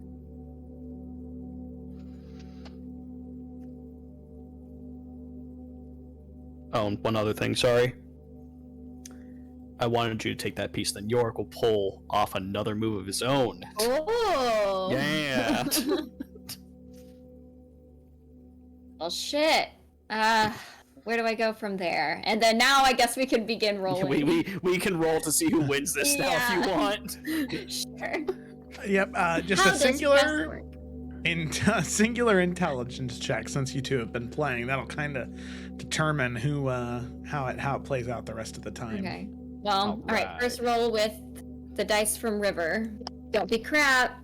It was fine. 13. Ooh, lucky 13. Let's see here. Waiting for it to pop up. Oh, 13! Oh, It's wow. a tie! Wow. Oh wow. We get to the point where we only have the kings We left. We're all just moving one can you have piece a at a draw time. in chess? No one knows. I don't know. You can It's roll it been back. going on for so long that we're just like, this is dumb. Wait, what was the question? Has to be Can possible, chess right? end in a tie? Or a It can Because, like, draw? keep going for ages, but technically no. Because Well, you no, kind of just no, live but, chasing like- each other on the board. I think you can end in a tie because, like, let's say it does come to this thing where you've only got the kings left. Neither king can Yeah. take each other because they can't approach each other. Therefore, no one can win. Therefore, it's a tie. Technically, depending on then like the order of the play, someone could win. You're just never gonna let it happen. The game is declared a draw whenever both sides do not have sufficient material to force a checkmate. Yeah. Because you can't force a checkmate with your own king because that puts them in danger. It's impossible. What I heard is, yes, a tie is possible. It's a tie. It is a tie. All right. Yorick's just staring down at Correct for this conversation. that. Yeah, Yorick's just staring down at that. He's like, I don't know if that was a really good game or a really bad game. Yes. Hey, it means we're both smart. Hey, high five. Yeah. Beautiful. Beautiful. So, Round Love 2. it. No, I'm just kidding. you finish up your game and eventually depart. So, as that finishes up, it is getting right around time to head to sleep for the night, just to catch up on that. Was there anything else anybody wanted to do on this evening before heading to bed for the night? Nalfian, please. Yeah, so after playing a couple rounds with Twig and losing decisively probably each time, he will see her off to bed as well. And he will go just check in on Eurydice. Okay. So, what's Eurydice's nighttime ritual looking like? I think for today, usually she maybe like reads a bit, you know, and then like kind of goes to sleep. Pretty standard. Today, like right around bedtime, she's just lying in bed, like kind of staring at the ceiling, and Lucky is in like golden retriever form and is like acting like a weighted blanket. Therapy dog. Now we'll just kind of walk in. You doing alright?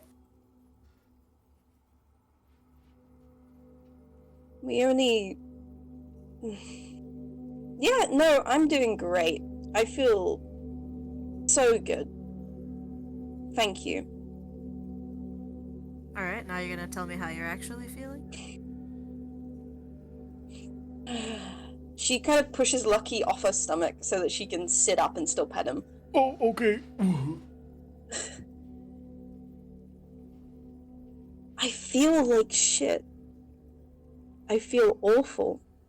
And there's nothing I can do about it. That's how I feel. Yeah. Yeah, I did too. But I figured a game of Kingdoms and Castles won't make you feel better. No, not really. Well, just come sit down next to her. And we've got the mausoleum. And I know that's gonna... You know, I shouldn't be happy that we're going, but I am. Because I know everyone was saying, oh, it's probably not them. But I just want to see my mum. That's all I want, and even if it's not really her, it's still something of her. And maybe she does have answers. Maybe I can ask her one question and she'll actually know the answer. Eurydice, do you remember when, way back, thought you saw your mother puddle of water? Do you remember how you felt when you saw her? I remember feeling a lot of things. But you knew in that moment it wasn't her. Yeah.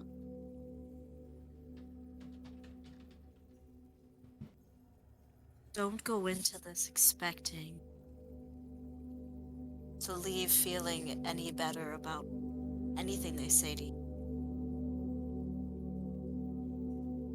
It's not real, Eurydice, and it's gonna play tricks on your mind.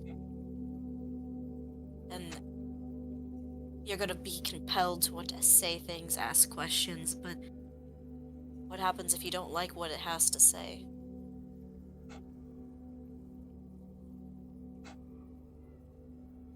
I don't know, but I need to believe something. Just anything.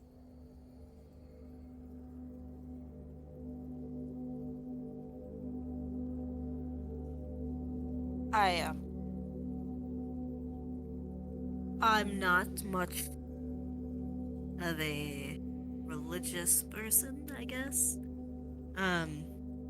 But there are times where I will do things that aren't, I don't think, quite the same, but I used to keep a journal where I would write every single night before I went to bed. And I would write to both of them. Made me feel a little bit better. Made me feel like we were having conversations and I was keeping them both in my life.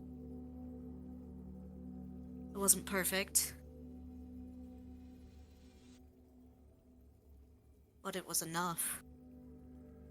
Until I didn't need it anymore. Maybe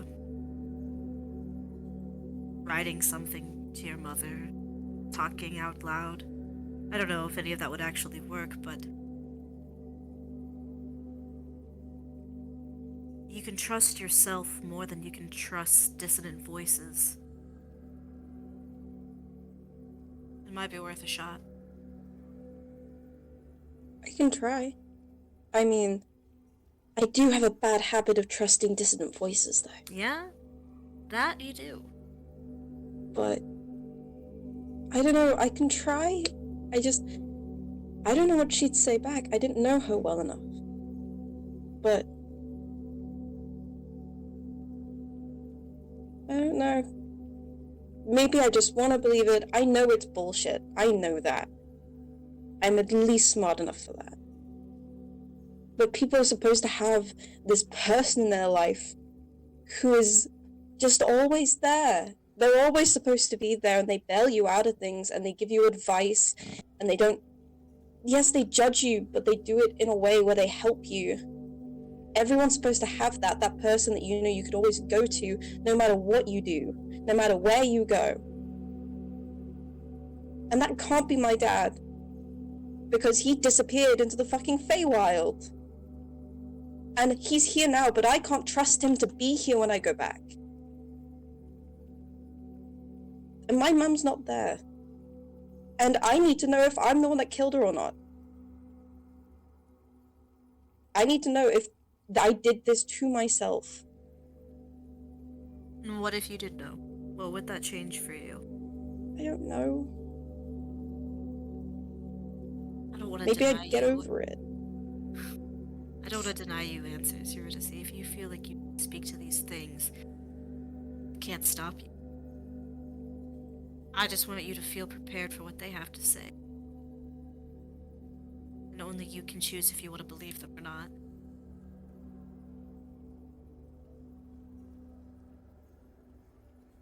And despite everything, in this moment, we are all still here.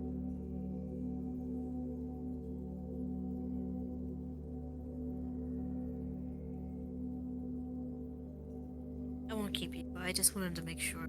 Today was a lot. And I've known we've done shit like this before, but it... I don't think we've done things like this before. Those people loved each other. And they deserved better. Yeah.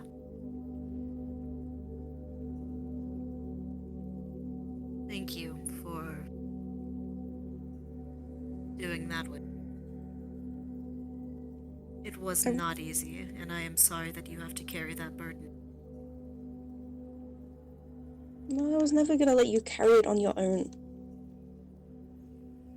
I appreciate it. But he sticks his hand out. Let's agree to never come back to the place, physically or mentally. Okay. She shakes his hand. Now stop letting it weigh on your mind. And maybe try speaking out loud, writing your mother a note. At least try something before we go. And if you are going to ask those questions, just remember who you are and what's real and what's not. Do you understand? Yeah. Alright. Good night, Eurydice. Good night. Remember what I said? Yeah. No, I'm remembering. Yep. Kinda give her a smile and he'll go to his room. Bunk thing. Hammock. Hammock. Damn it. Furry weighted blanket goes back on.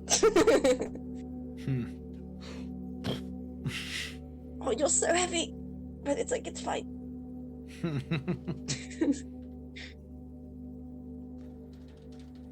Okay. Okay.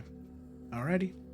So, you separate for the night. Is there anything else at the end of the first night that anybody would like to do?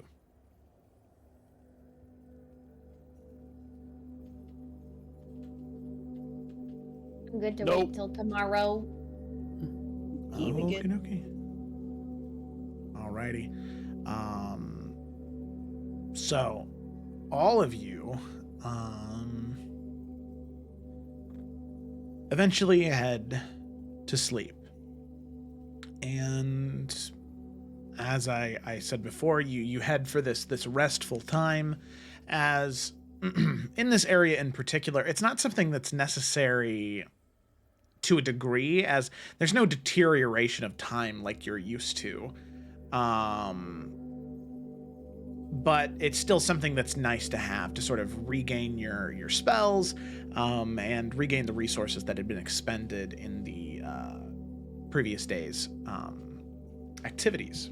So a long rest is what you're saying? Yes, you may all take a long rest now. Yes. So, all of you take this long rest, and eventually awake in the morning. The long rest is had, and all of you feel rested and rejuvenated upon waking up. So, as all of you wake up in the morning, attending to your various morning duties, I have just a quick question. Twig, what are you doing this morning? What's her morning ritual look like? Yeah, I think knowing that theoretically nothing should be happening this day, I think she would just she'd get up, she'd do a couple like routine things, like just redrawing her little like sticky notes, and she'll just, I guess, she'll stay in her little hammock and she'll have out the little book that Nullivere wrote and just be reading through that. Pages I'm sure she's already read before, but just connecting in a way, I suppose, as much as she can. As you're reading throughout the pages, you feel a slight tug at your hammock. And as you look over, you can see Danny standing next to your hammock. And he says, hey, quick question. Do you have just a minute or two, maybe three, to talk to one of your squires? Well, of course. Did you need help with something? I don't know. Do I come in there? Do we go somewhere else? You can like pat the hammock. She'll like sit up, like cross-legged. So Danny will kind of and kind of falls She'll help in him up. like back first, and he's kind of like that, and he sits back up, and he's like, okay. Perfect. So, I just And you see him, he thinks for a long while. And this is kind of the first time you've ever seen him be this quiet or this composed. Okay.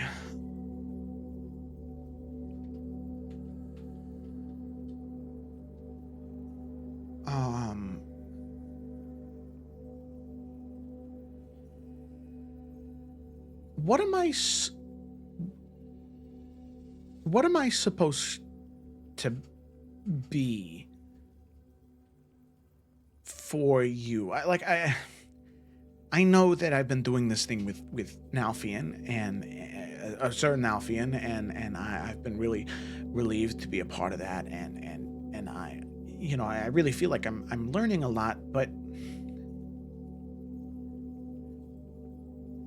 I don't know. Do you think it? And I mean, you might not be honest with me, even if you do think, but I just had to ask, do you think it's a mistake that I'm here?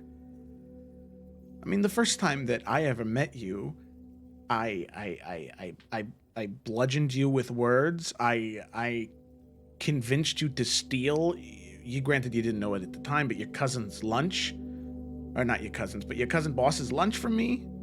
And then I snuck onto a ship, and then we just kind of run into you in Hearthcrest, and then we just kind of are here now, and I'm like in a place that I've never been before. I mean, 6 months ago, I was just a raccoon, and now I can talk, and I have legs, and I have much more independent thumbs, and I feel like I should not be here at all.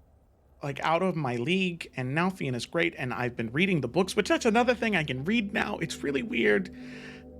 I've been reading the books that he got from you, and I just read that, and I don't think that's something I can do. But that's what I'm training to be? I'm just really confused, and I don't know, you're the lady of the house, so I thought maybe you could give me direction or something. I mean, I feel like... You want to know a secret? Yeah, sure.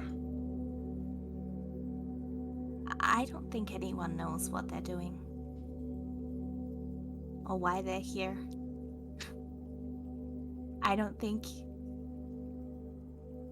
that anyone thinks they deserve to be here, should be here. Even Nalfian, I know that even he doubts it sometimes. But I'm glad that you're here. I think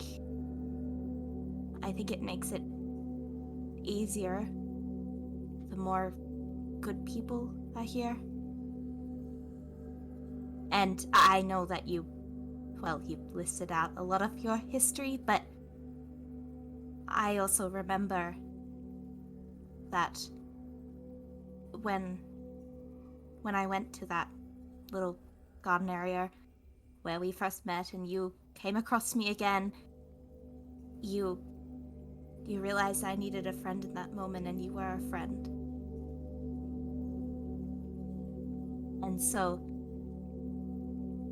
I think it's true that you can do good. And hopefully with us you get the chance to.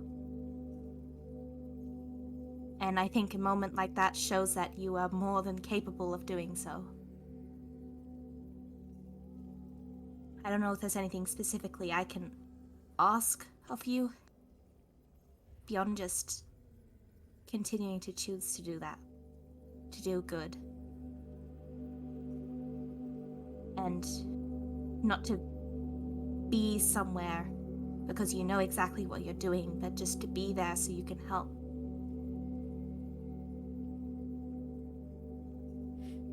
I think that's as much as I can ask of you. Put those newly found hands to work, I suppose. Yeah, okay. That's good enough for me. Is he crying? He is, yeah, little raccoon tears. Twinkle lean down and give him a hug. Danny will hug back. Hell yeah. I'm sorry that I accused you of calling me a rat. I know that's not what you were saying. I'm really sorry about I still that. really like rats as well. I don't really think it's an insult. Oh, okay, that's good. And he just kind of laughs a little bit as he sort of pulls away, and he kind of brushes some more tears away. Thanks, Twig. Or my Lady Forrester, or whatever title you wish for me to address you as. I mean, I feel like Twig is still fine. All right, Twig. Well, thanks. And he'll kind of go to, like, put his leg over the hammock, and he'll try to crawl out, but he'll just kind of fall out. Go! Ow! Yeah, Twig was like trying to like stabilize the hammock as much as she could, did not help at all. I'm okay. Okay. Yeah, no, I'm good. I'm good.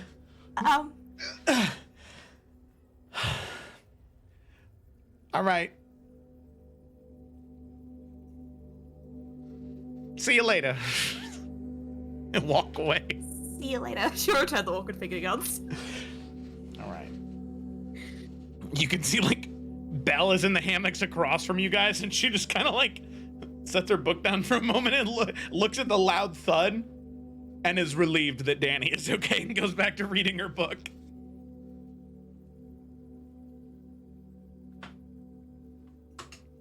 Yeah. Alrighty. I will say, very, very soon after that, he walks away, and he moves up a set of stairs. Kayla, are you here? I know I heard you walk away a second ago. Sorry, I had to run to pee. Sorry. Oh, no, that's okay. I just wanted to make sure you were back. No, it's okay. I ran as soon as I heard Danny fall out of the hammock. Is he okay? Yeah, he's okay. He's okay. Okay. Whew. Okay. However, where is Nalfian this morning? Oh, he's just kind of like doing his morning workouts. So he's on the back deck. Okay. He's going a little hard this morning too. So Danny, shortly after his conversation with Twig, he approaches Nalfian. God. Okay. He says,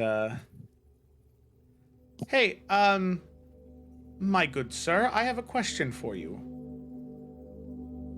He's like in the middle of a push-up. Yeah. Good morning. Why are you sir. here? What? We do this every morning. Why aren't you here? No, not the... All right. Not the training. Why are you here?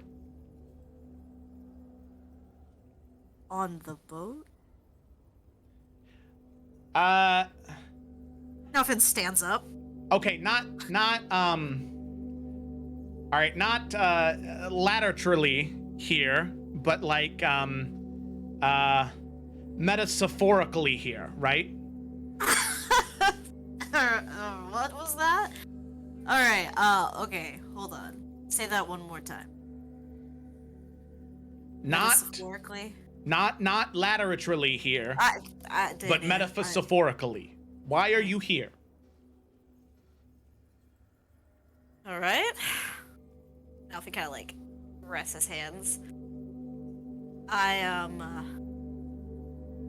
I think I am here because I want to make a difference. I believe in what we're fighting for. If I'm not here, I don't think I would be fulfilled in my life. I want to save people. I want to see me and my friends succeed. I want to save Emerald. I want to save the world. I want to be a damn good knight. I want to see that Lady Twig makes it home and we can restore her home. Many reasons why I'm here. I want to be so good at all of those things that I'm out here. Kind of points to all the stars. Okay. Those are the reasons why you are here, but why are you here?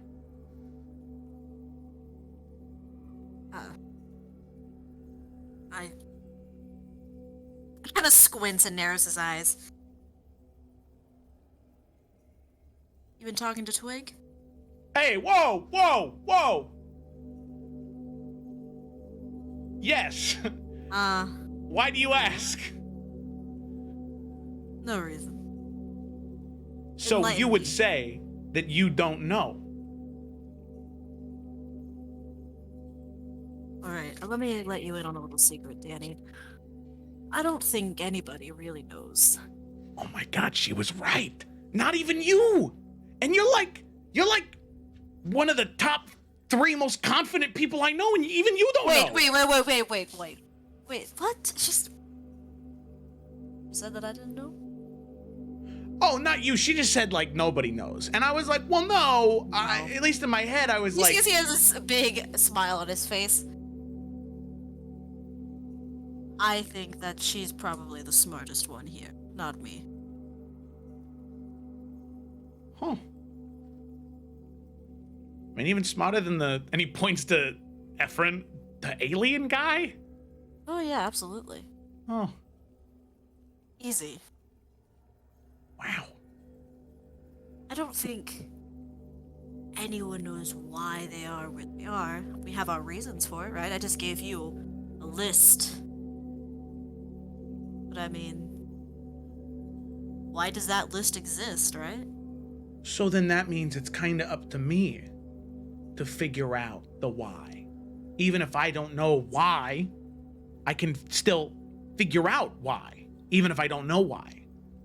Exactly. Make your own reason why. It's this really cool thing called free will. We Wait, write who? our own story. We write our own stories, Dan. Oh.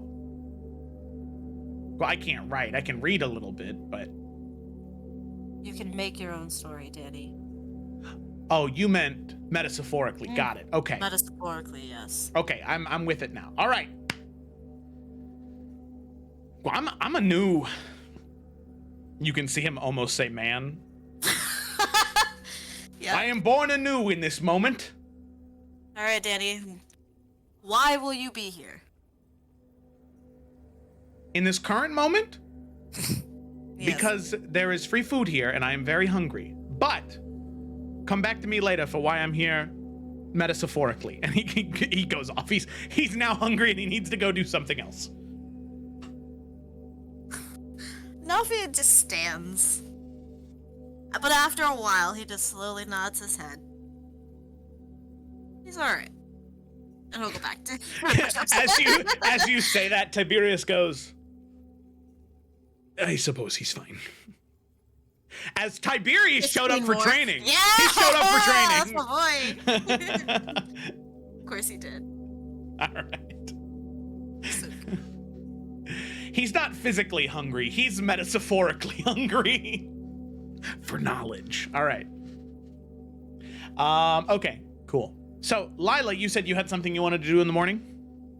Yes. So, I mean, it doesn't have to be necessarily in the morning, but she's going to try and catch Rice and Zevran. I imagine we have a little, like, smart people study corner thing where people just kind of, like, gather and, like, sit there and, like, read or study together.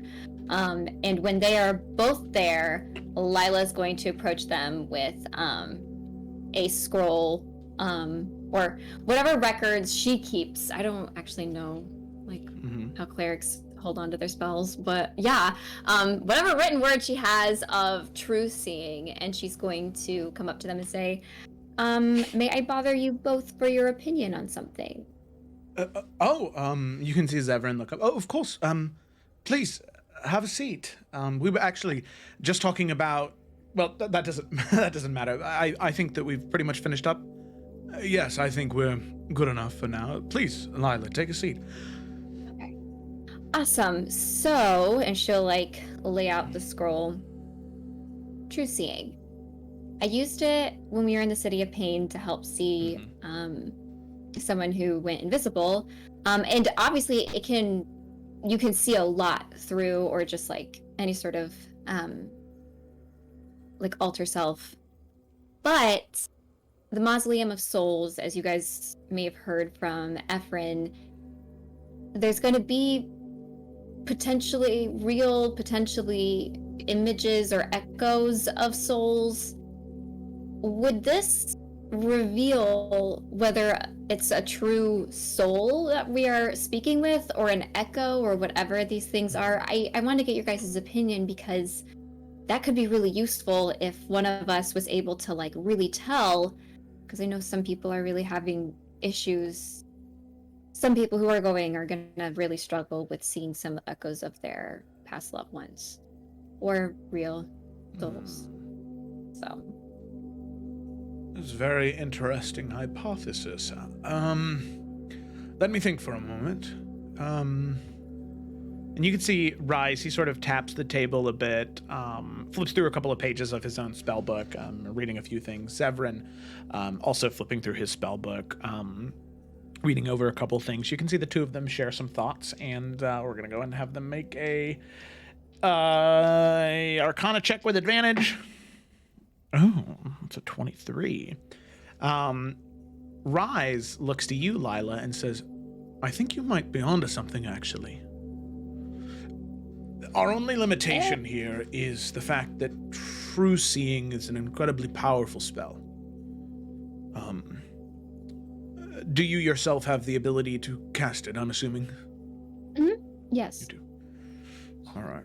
Perhaps in the day to come, you could teach it to myself and Ephron, and we would have at least 3 uses of it. I think that it helps see through magical illusions or creatures that are shape-shifting. So, in that vein, the ghosts or specters that exist within the mausoleum might be using similar magics that divination could cut through.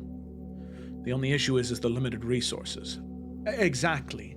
So then what we'll need to determine is what individuals may have the hardest time, and then prioritize them and giving them these, I believe the spell is an ointment, right? You apply to your eyes very briefly and it allows you to see. At least that's what I have in my book. I suppose that it could be anything, honestly, but that could be what we could do, is use it, and then that way those people making their way through the mausoleum, they have no issue. Or, even better, I mean, we have no idea how large the, let's see, what is it? The psionic compass is. So perhaps we only send in a team of 3 then, to go grab it and get in and get out. That's a good idea too. And I can bring that up with everyone, or we can. Yeah, and the ointment I used was just modified stardust, honestly, before we left. I'm glad I prepared it. I kind of thought it was just a drop in the water, you know, so... No, and Lila, I think that you should present it to everyone. It was your idea initially. Neither one of us would have thought about it without your spark. Seemed so useful last time, and hearing about it, and I personally don't have any super painful loved ones that could be there, so I'm not as nervous about it for myself, but I know a lot of people have a lot of loss in their life, so it might be more difficult for others. Very true. So, Very true.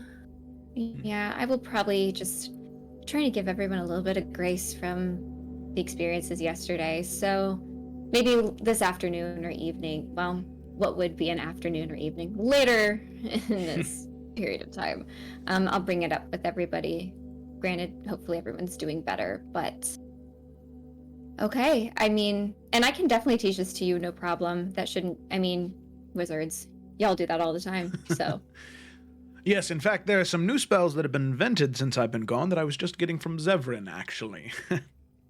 Oh, wonderful. Actually, Zevran, I was hoping, I'm not a wizard, so it's not something I regularly practice, but I have this scroll of Balefire, and I would like to not just have one use of Balefire.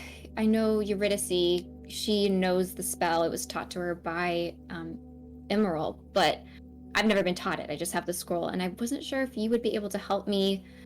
I know that's not something clerics normally practice, but if it's something I could try, I would really like to try. Of course, I would take the scroll myself and I'd have to transcribe it into my spellbook, but, I mean, after I transcribe it, I have it permanently, and then I could do everything in my power to teach it to you. Okay, well, in that case, here you go. I trust you, so... I promise, won't let you down. And he takes the scroll and he sort of unfurls it. Oh, this is, I mean, obviously very powerful, but this isn't nearly as bad as I thought. It maybe only take me 4 hours. Okay, wonderful. Actually, no, 4 hours about. So maybe later when you go to present everyone with your idea afterwards, I can see if you can learn it, if I can teach it to you. Wonderful. And then, I mean, if you guys want right now, I'm available and I can start to teach you guys True Sight. Yes, that's wonderful. Of course, please. The sooner we learn it, the sooner we can see if maybe there's some way we can replicate a lesser effect in the time that we have. Okay, awesome. Okay. Great. Teamwork. All right. That was my thing. The Smarties, they Unite. they work Woohoo. together, copying spells, just absolutely being nerds in the corner. So they begin to learn True Sight from you, Lila, and in between, while you're teaching Rise, that's when Zevran will be copying down Balefire into his spell book. So, as all of you are finishing out your sort of what would be the afternoon activities, was there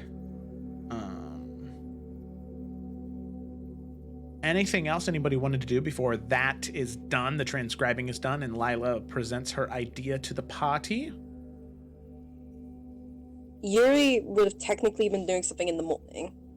Okay. It's kind of like she's kind of spending all day doing this. She starts, okay. There's like a crow's nest type thing? It's like a top of the mast. What does this look like? Yeah, so there is a crow's nest, so to speak, that provides a little bit of a better view than just on the deck of the ship itself. The thing is the mast of this ship is not nearly as large as it would be on a normal sailing ship. It's maybe 10 feet up in the air. But it still is elevated from everything else, and it's a little bit closed off. So if you were to go up there, you would have some semblance of privacy. Yeah. So she's gonna, initially she's just gonna use fly to just whoop up there. And she's gonna kind of like cross-legged. She does this like fairly early in the morning, and she lays like the spear across her lap, and she's like, okay, all right, we're gonna meditate. We're gonna meditate on the meaning of this and what the fuck I'm doing. Meditation is for yourself, right? So really, I can do this however it feels right. Right? Lucky, yes. Did other Dawnbreakers do this? I mean, do you really want to know? Or you can just find out. I can tell you. You had the conversation with Yorick the other day, and I don't I know. wanna... I know. I had the conversation with Yorick the other day. Okay. Okay, yes, they did meditate also. And every one of them's done it a different way. Oh. That is so helpful and unhelpful at the same time. Okay. Okay. Alright. Okay. Okay. Okay. Okay, this is fine. She like sits. She like shuffles to get like comfortable again. And she does her divine soul. So big like feathered gold white wings. And she kind of closes her eyes like, okay. Peaceful, deep emotional thoughts. Trying to justify murdering people as a Dawnbreaker, because that was definitely the right thing to do, I think. Okay. And she's gonna like, she's really emotional, and she's really trying to put it into a focused, like, way, mindful way. And she'll keep doing the talking out loud thing. which is why she's like kind of sat up, because she doesn't want people to constantly be walking by how she's talking to the spear. Okay. So just to double check, that specifically, that sort of rationale of having to do those uncomfortable, painful things is what you're attempting to connect to, right? That's what you're trying to channel into the I think into the spear. the main it's like slightly broader, but it is the accepting herself and who she is, and that she's going to have to do those things, and that is part of being a Dawnbreaker, and that's the kind of Dawnbreaker she's going to be. That's what she's meditating on, pretty much. Okay. Alrighty. Good to know.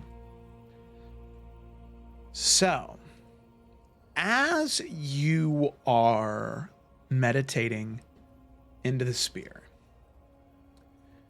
the sounds of the astral sea fade as you can feel yourself isolated in this area in particular.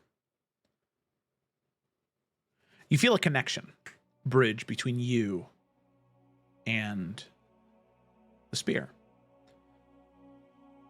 Exactly what Lucky had told you, there is a connection that is made there. And as soon as you capitalize on it, knowing that it's there, it's even easier to draw that line. There are 4 paths that emerge in front of you. One brighter and more luminescent than any of the others. Considering what you've been thinking of, you immediately begin to walk down that path. You are compelled. And as you do, the crow's nest that you sit in shifts and transforms. It opens up and spreads out. You can see beautiful marble walls and pillars around you, crackling hearths and fireplaces that burn gold, flanking you on each side. You can see through the windows to your side a beautiful, opulent tower of white and gold and orange burns in the distance. The Tower of Nabir Tarman, the thing that connects you to these individuals. As you sit there, you can see the fire in front of you grow and burn bright, and then the light dim and change into the form of a man, a humanoid, dwarvish. You can tell that he is more broad. He is wider. He's definitely shorter. He has this long red beard and long red hair, but these 2 eyes of like crystalline blue. His entire form is wreathed in flame, and you can see 2 very similar angelic wings sprout from behind his back. He wears plate armor that seems to breathe and glow like the embers of a forge as he sits in front of you. As you see something like, where's he at? There he is. I'm going to post it in the Isles private chat, and then I'll also post it in the chat here on Foundry. Isles private. Is that gonna load? Maybe. Might have to click on it. Ooh, he's cool. I'm a little sad that that's not actually working in the thing. Okay, that's fine. I'll just click on it here.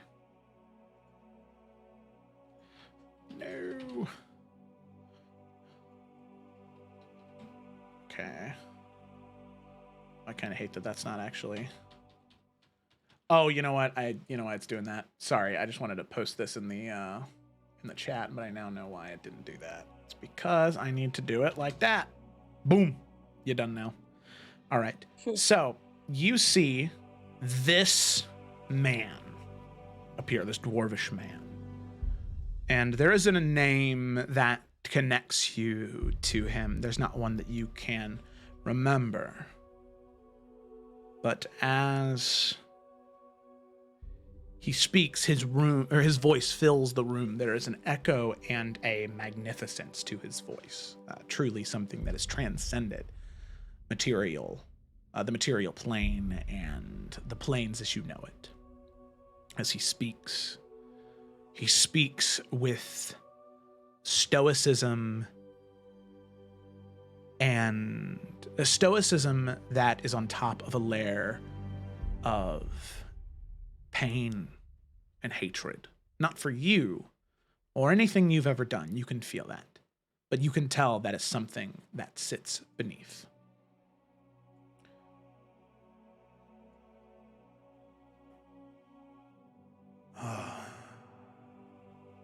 So, a new Dawnbreaker has finally found their way to me.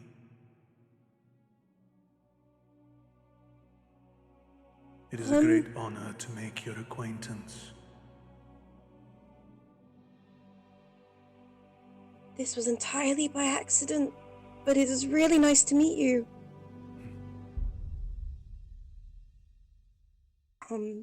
Where am I? Who are you? Sorry.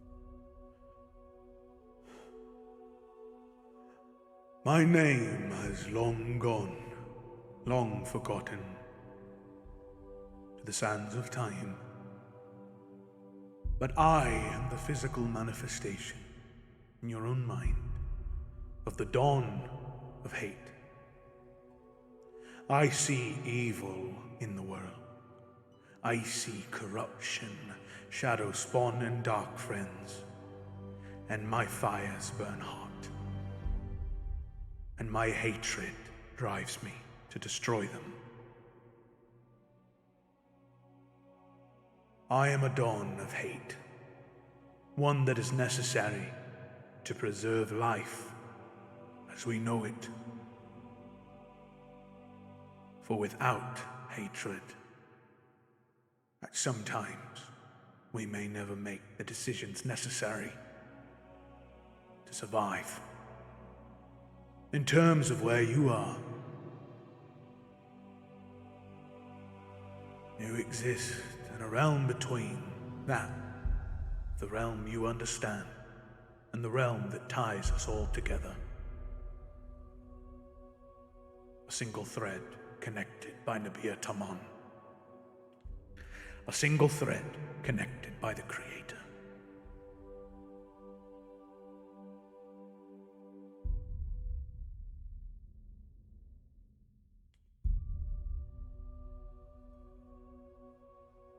Wow, okay.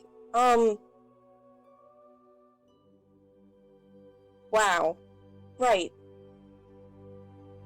It's really nice to meet you. I'm not gonna lie. I'm not completely sure what I'm supposed to say.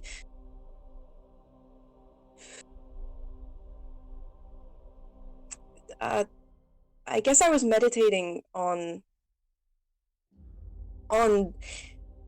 meaning and what to do as a Dawnbreaker and what to do with myself. Do you have some kind of advice on what I'm meant to be doing? Or how I'm meant to be doing it? It is not for me to tell you how to create your dawn. Each one in our own time. The dawn we forged and the dawn we chose to break was because of our circumstances, our history, our past. The dawn you break may be one of hate, one of love, one of war, or one of peace. The path you set on now, you follow my path. A dawn of hate. Not for those you protect, or those you fight for, but for those you fight against. Do not mistake yourself, it is not evil. Hatred is not evil. They are evil. The Dark One is evil, and hatred for him does not make you him or on his level. It gives you the same tools to fight against him that he uses. But you bathe them in holy light, and you burn away every scrap of shadow that finds its way to you.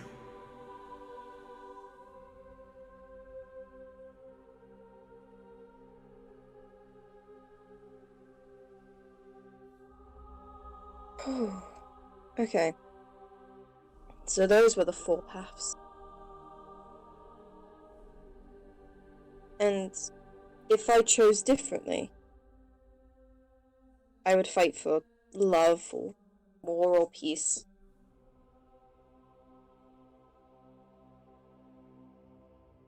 It is not too late. You are still early in your journey.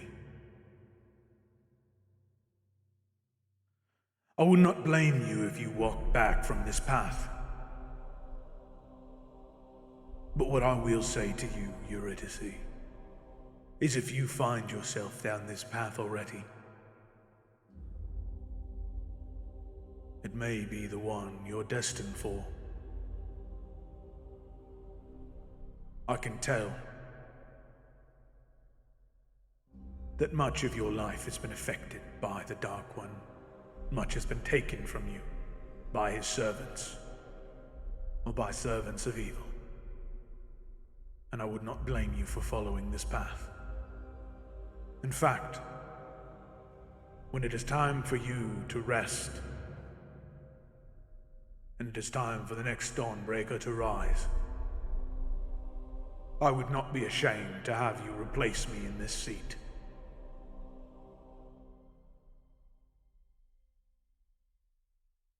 Oh, okay. It feels like I should...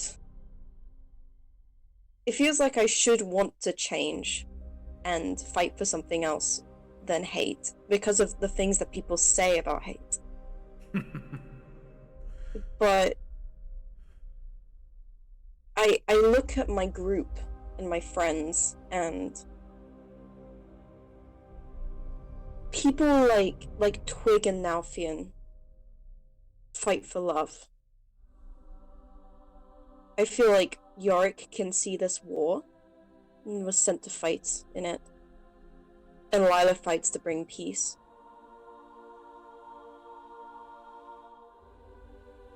But I do hate the Dark One, and I hate so much. I hate so much of what they do. And there needs to be balance in our armies and the people that fight. I think I'm stronger when I let myself feel hatred than try not to.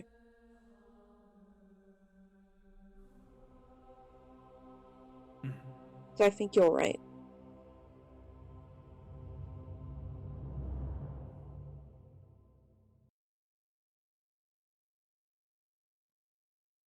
Very well then. You may always seek guidance and counsel from the others. But should you choose this path, I will teach you the ways to fight against the Dark One, to break a dawn of hatred, bright enough to burn away even the deepest, darkest shadow. Balance is a necessity to our way of life. For if everyone were to love, some may even try to save the Dark One. It is an entity beyond saving. There are those that must recognize that. Hatred will not guide you, young Eurydice, but it will be the force that powers you. Understand that. But if you choose this, you will receive my blessing, and you will bring the dawn with righteous hatred.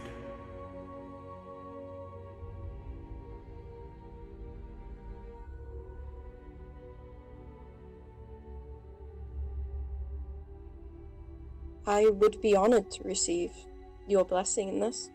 Seems like the kind of dawn I'm destined to bring.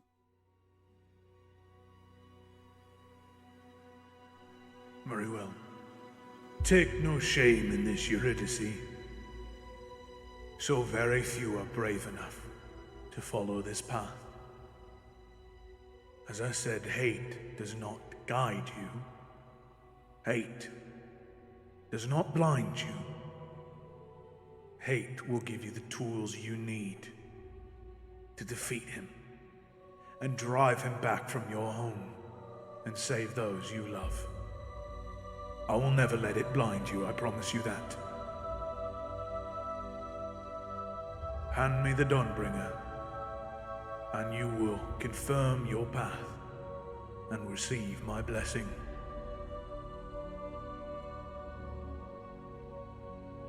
She takes a really deep breath and then hands him the spear.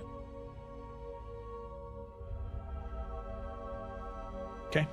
You hand him the spear, and as you do, you can see what was initially this sort of spear of like what almost looked like molten glass, these stripes of red and yellow and gold. You can see that as he grips onto it, almost like cracks begin to form in the glass. You can see the divine energy pump through his hand. His veins themselves glow gold as he channels that magical energy into the spear. And as he hands it back to you, you can feel this incredible power unlocked within it. Now the spear that was once smooth, these beautiful swirls of gold and white, now like ice, shattered on the surface, but still whole underneath. That is what your spear looks like, except in those cracks, in those veins, there is this deep red, boiling, divine fire, ready to strike. And Eurydice, the Dawnbringer is now no longer dormant. The spear has awoken. And as you awaken the spear, as you receive the blessing, you can feel the connection strengthen. Your connection to Lucky, to the spear, and to the title you bear strengthen. As you feel the way your connection strengthens is it will allow you to shift your form from that of this Fey-touched Asimar to what is known as a Battle Force Angel, where once a day, you pretty much wild shape, taking all the same rules as wild shape, into the medium celestial Battle Force Angel. And I'll go ahead and update the staff, or the spear, so you can see that. You'll have all the same features, all the same resistances. It works the same way as wild shape. Once your hit points are reduced to 0 in that form, you revert back to your original form. And it is gonna be a lot of fun. So, with that, you're ready to see as you unlock the powers of the spears, the spear itself becomes awakened. You see the dawn of hate sit in front of you. And you can see as you receive his blessing, he nods towards you, and you begin to fade away from him, walking back that path. The world around you begins to shift and return. And you return to the crow's nest within the city, or within the Valkyrie. As you return, you look down and you can see you're back where you were. Everything is the same as it was when you left. Some time has passed, you can tell. But as you look down at the spear, it looks as how it looked in that vision, in that dream, in that moment. Fiery red radiance, ready to rain down upon your enemies as a righteous divine light will bring about their reckoning. And on that note, that is where we're going to go ahead and end tonight's session. So, thank you so much for watching, everybody. Hope you enjoyed. I know I did. I am very excited. I just want to say that on that last note right there, I actually had all 4 of the different dawns ready. I'm excited for Eurydice Can to. you say what the other ones were again? The other 3? Yeah, It was love, hate, and war and peace, right? Yep. Peace and war, love and hate. Cool. Yeah. Girl series With hate. peace and love and war and hate? Did you just take my saying and turn it into angels? Definitely not When intentionally. Was it your saying? Oh, I'm sorry. I'm sorry. It was TikTok saying first, actually. Well, this is awkward. All right, thanks for watching, everybody.